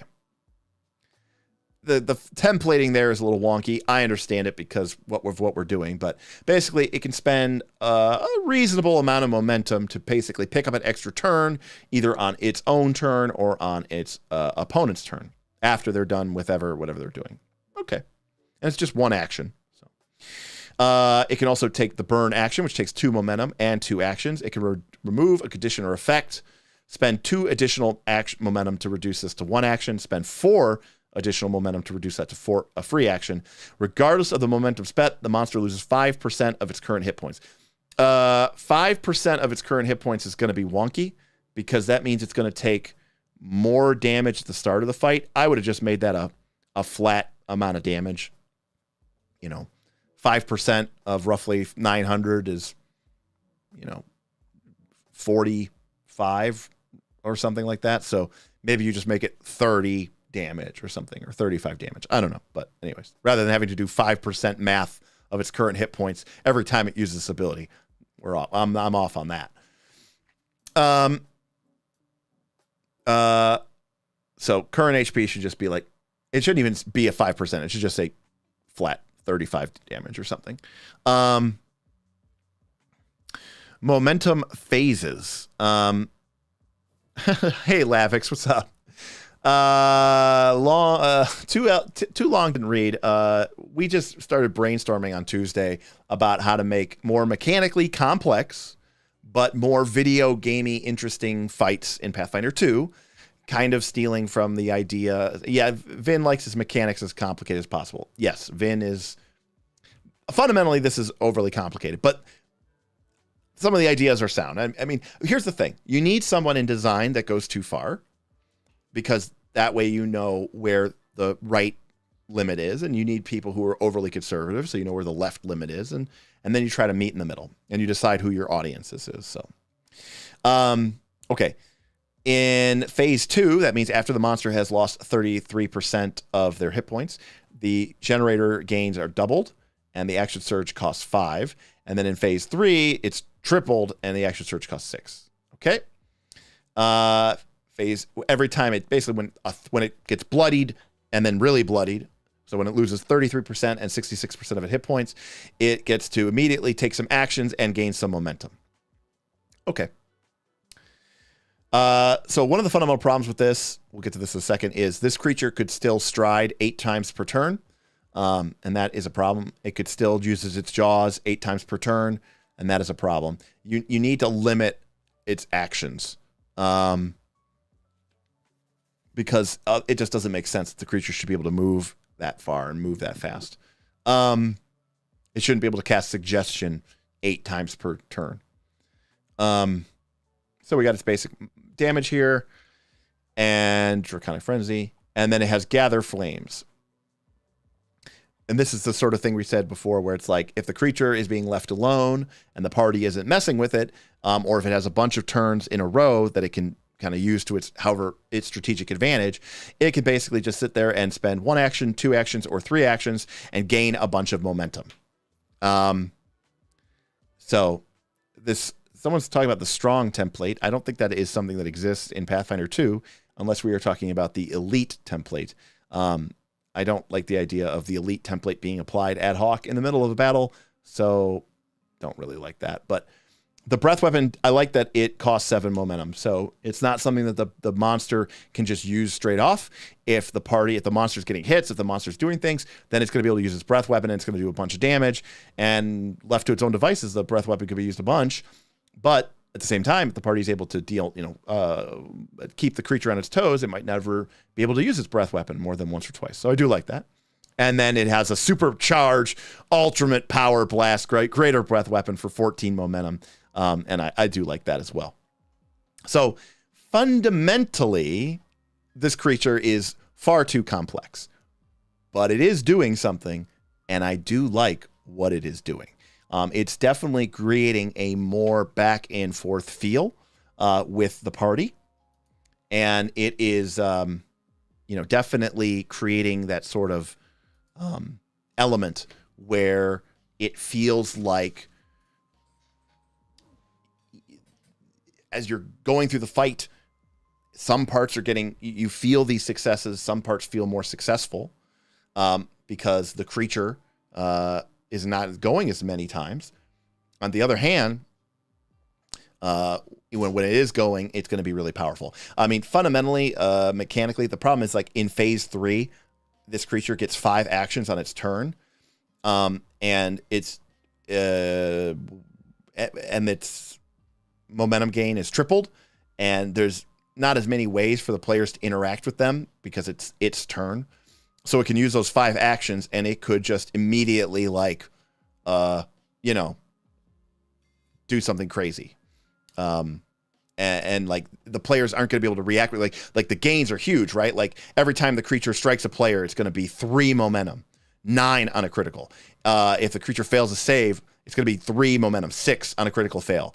So like the creature could quickly gain like 12 or 18 momentum, and there's really nothing the players could do about it because the individual momentum is so high, and the creature has so many actions that it can use to gain up those momentums, and so that can feel a little bit unrewarding to a certain extent.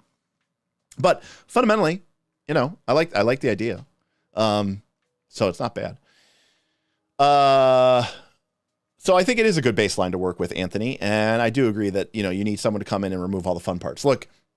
Editing, design and development are 2 sides of the coin, and you need people to push the limits, and you need people to rein them back in. There is a momentum cap, Tim. It's 20, I believe. Momentum cap is 20, but 20 is still a lot.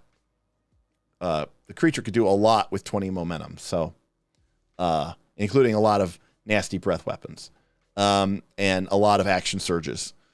to get even more actions, which generates it gaining even more momentum to be able to do more action surges, yada, yada, yada, yada.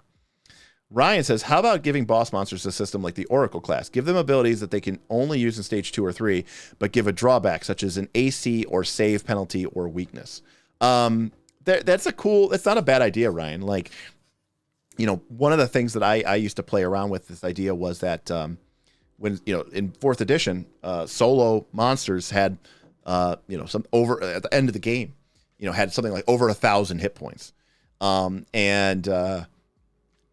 I used to give them something where it's like once they got down to like quarter of their hit points, like 250 or something like that, I would give them this sort of buff debuff where they dealt 25% extra damage, but they took 25%. It's like they gained plus 25 damage, but now they have weakness 25 to everything. And, you know, the idea was like, okay, we're getting to the end, and now it's going fast and furious. And the monster's hits are going to be huge, but he's going to be taking a ton more damage as well. And so it feels like it's really escalating. It's really, you know, getting to that peak moment. So very, very interesting concepts. Obviously, I have a lot of stuff to go through and read and make sure that I, you know, clear up everything. Vin loves the process. Can't wait to see what other people come up with. Derek needs to build a Red Dragon too. Absolutely. And again, I think obviously a lot of these ideas were things we came up with in that first stream, and I think fundamentally that they are a cool concept. But you know, fundamentally, momentum as a token pool is something that for me, I'm all about tangibility, and I like for players to be able to look and see and track exactly where they are in progress of a fight. And I like for there to be these very clear, visual, fun, interactable type things that you can play with. And so again, if it was up to me, I would love for the players to have these things too. You know, we're maybe thinking about doing something like that for Kaz.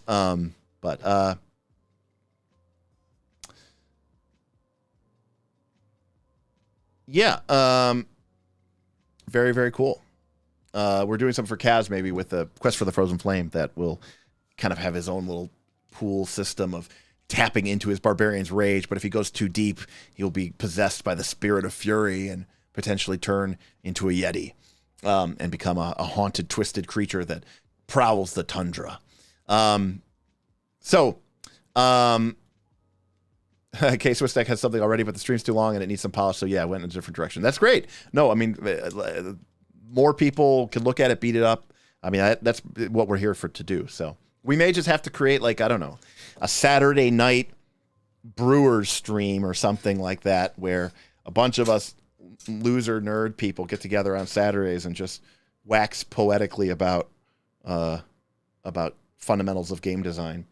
You know, this is not for everybody, but it is pretty fun way to think about the game. And I mean, I think it's a fun challenge and exercise regardless of facts. So thanks everybody for sticking around.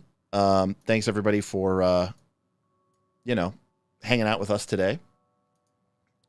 Thank you for tipping. Thank you for the super chats, particularly to Self-Confessed Cynic and Damian Williams, who kind of kept the chat going with a bunch of super chats, the whole chat. But we had a nice couple tips there right at the end there. We had some from GM Scott, and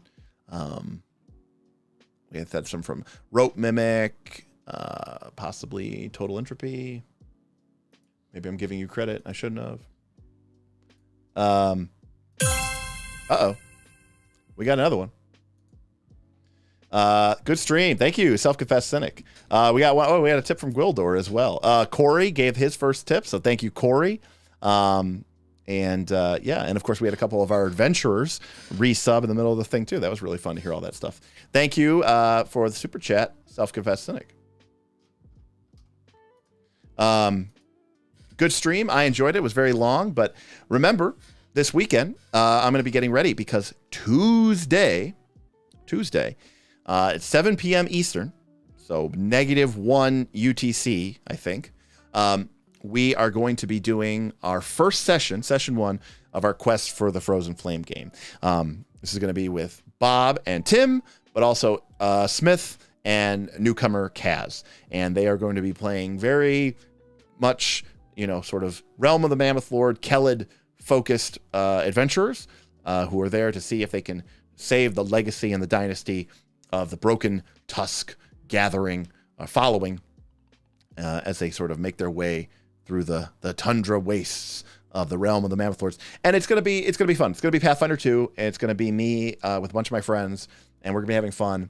We're gonna try to keep it a little bit more Pathfinder 2 focused, not no crazy wheels and stuff like that, but we're still gonna try to find out ways to let the audience participate.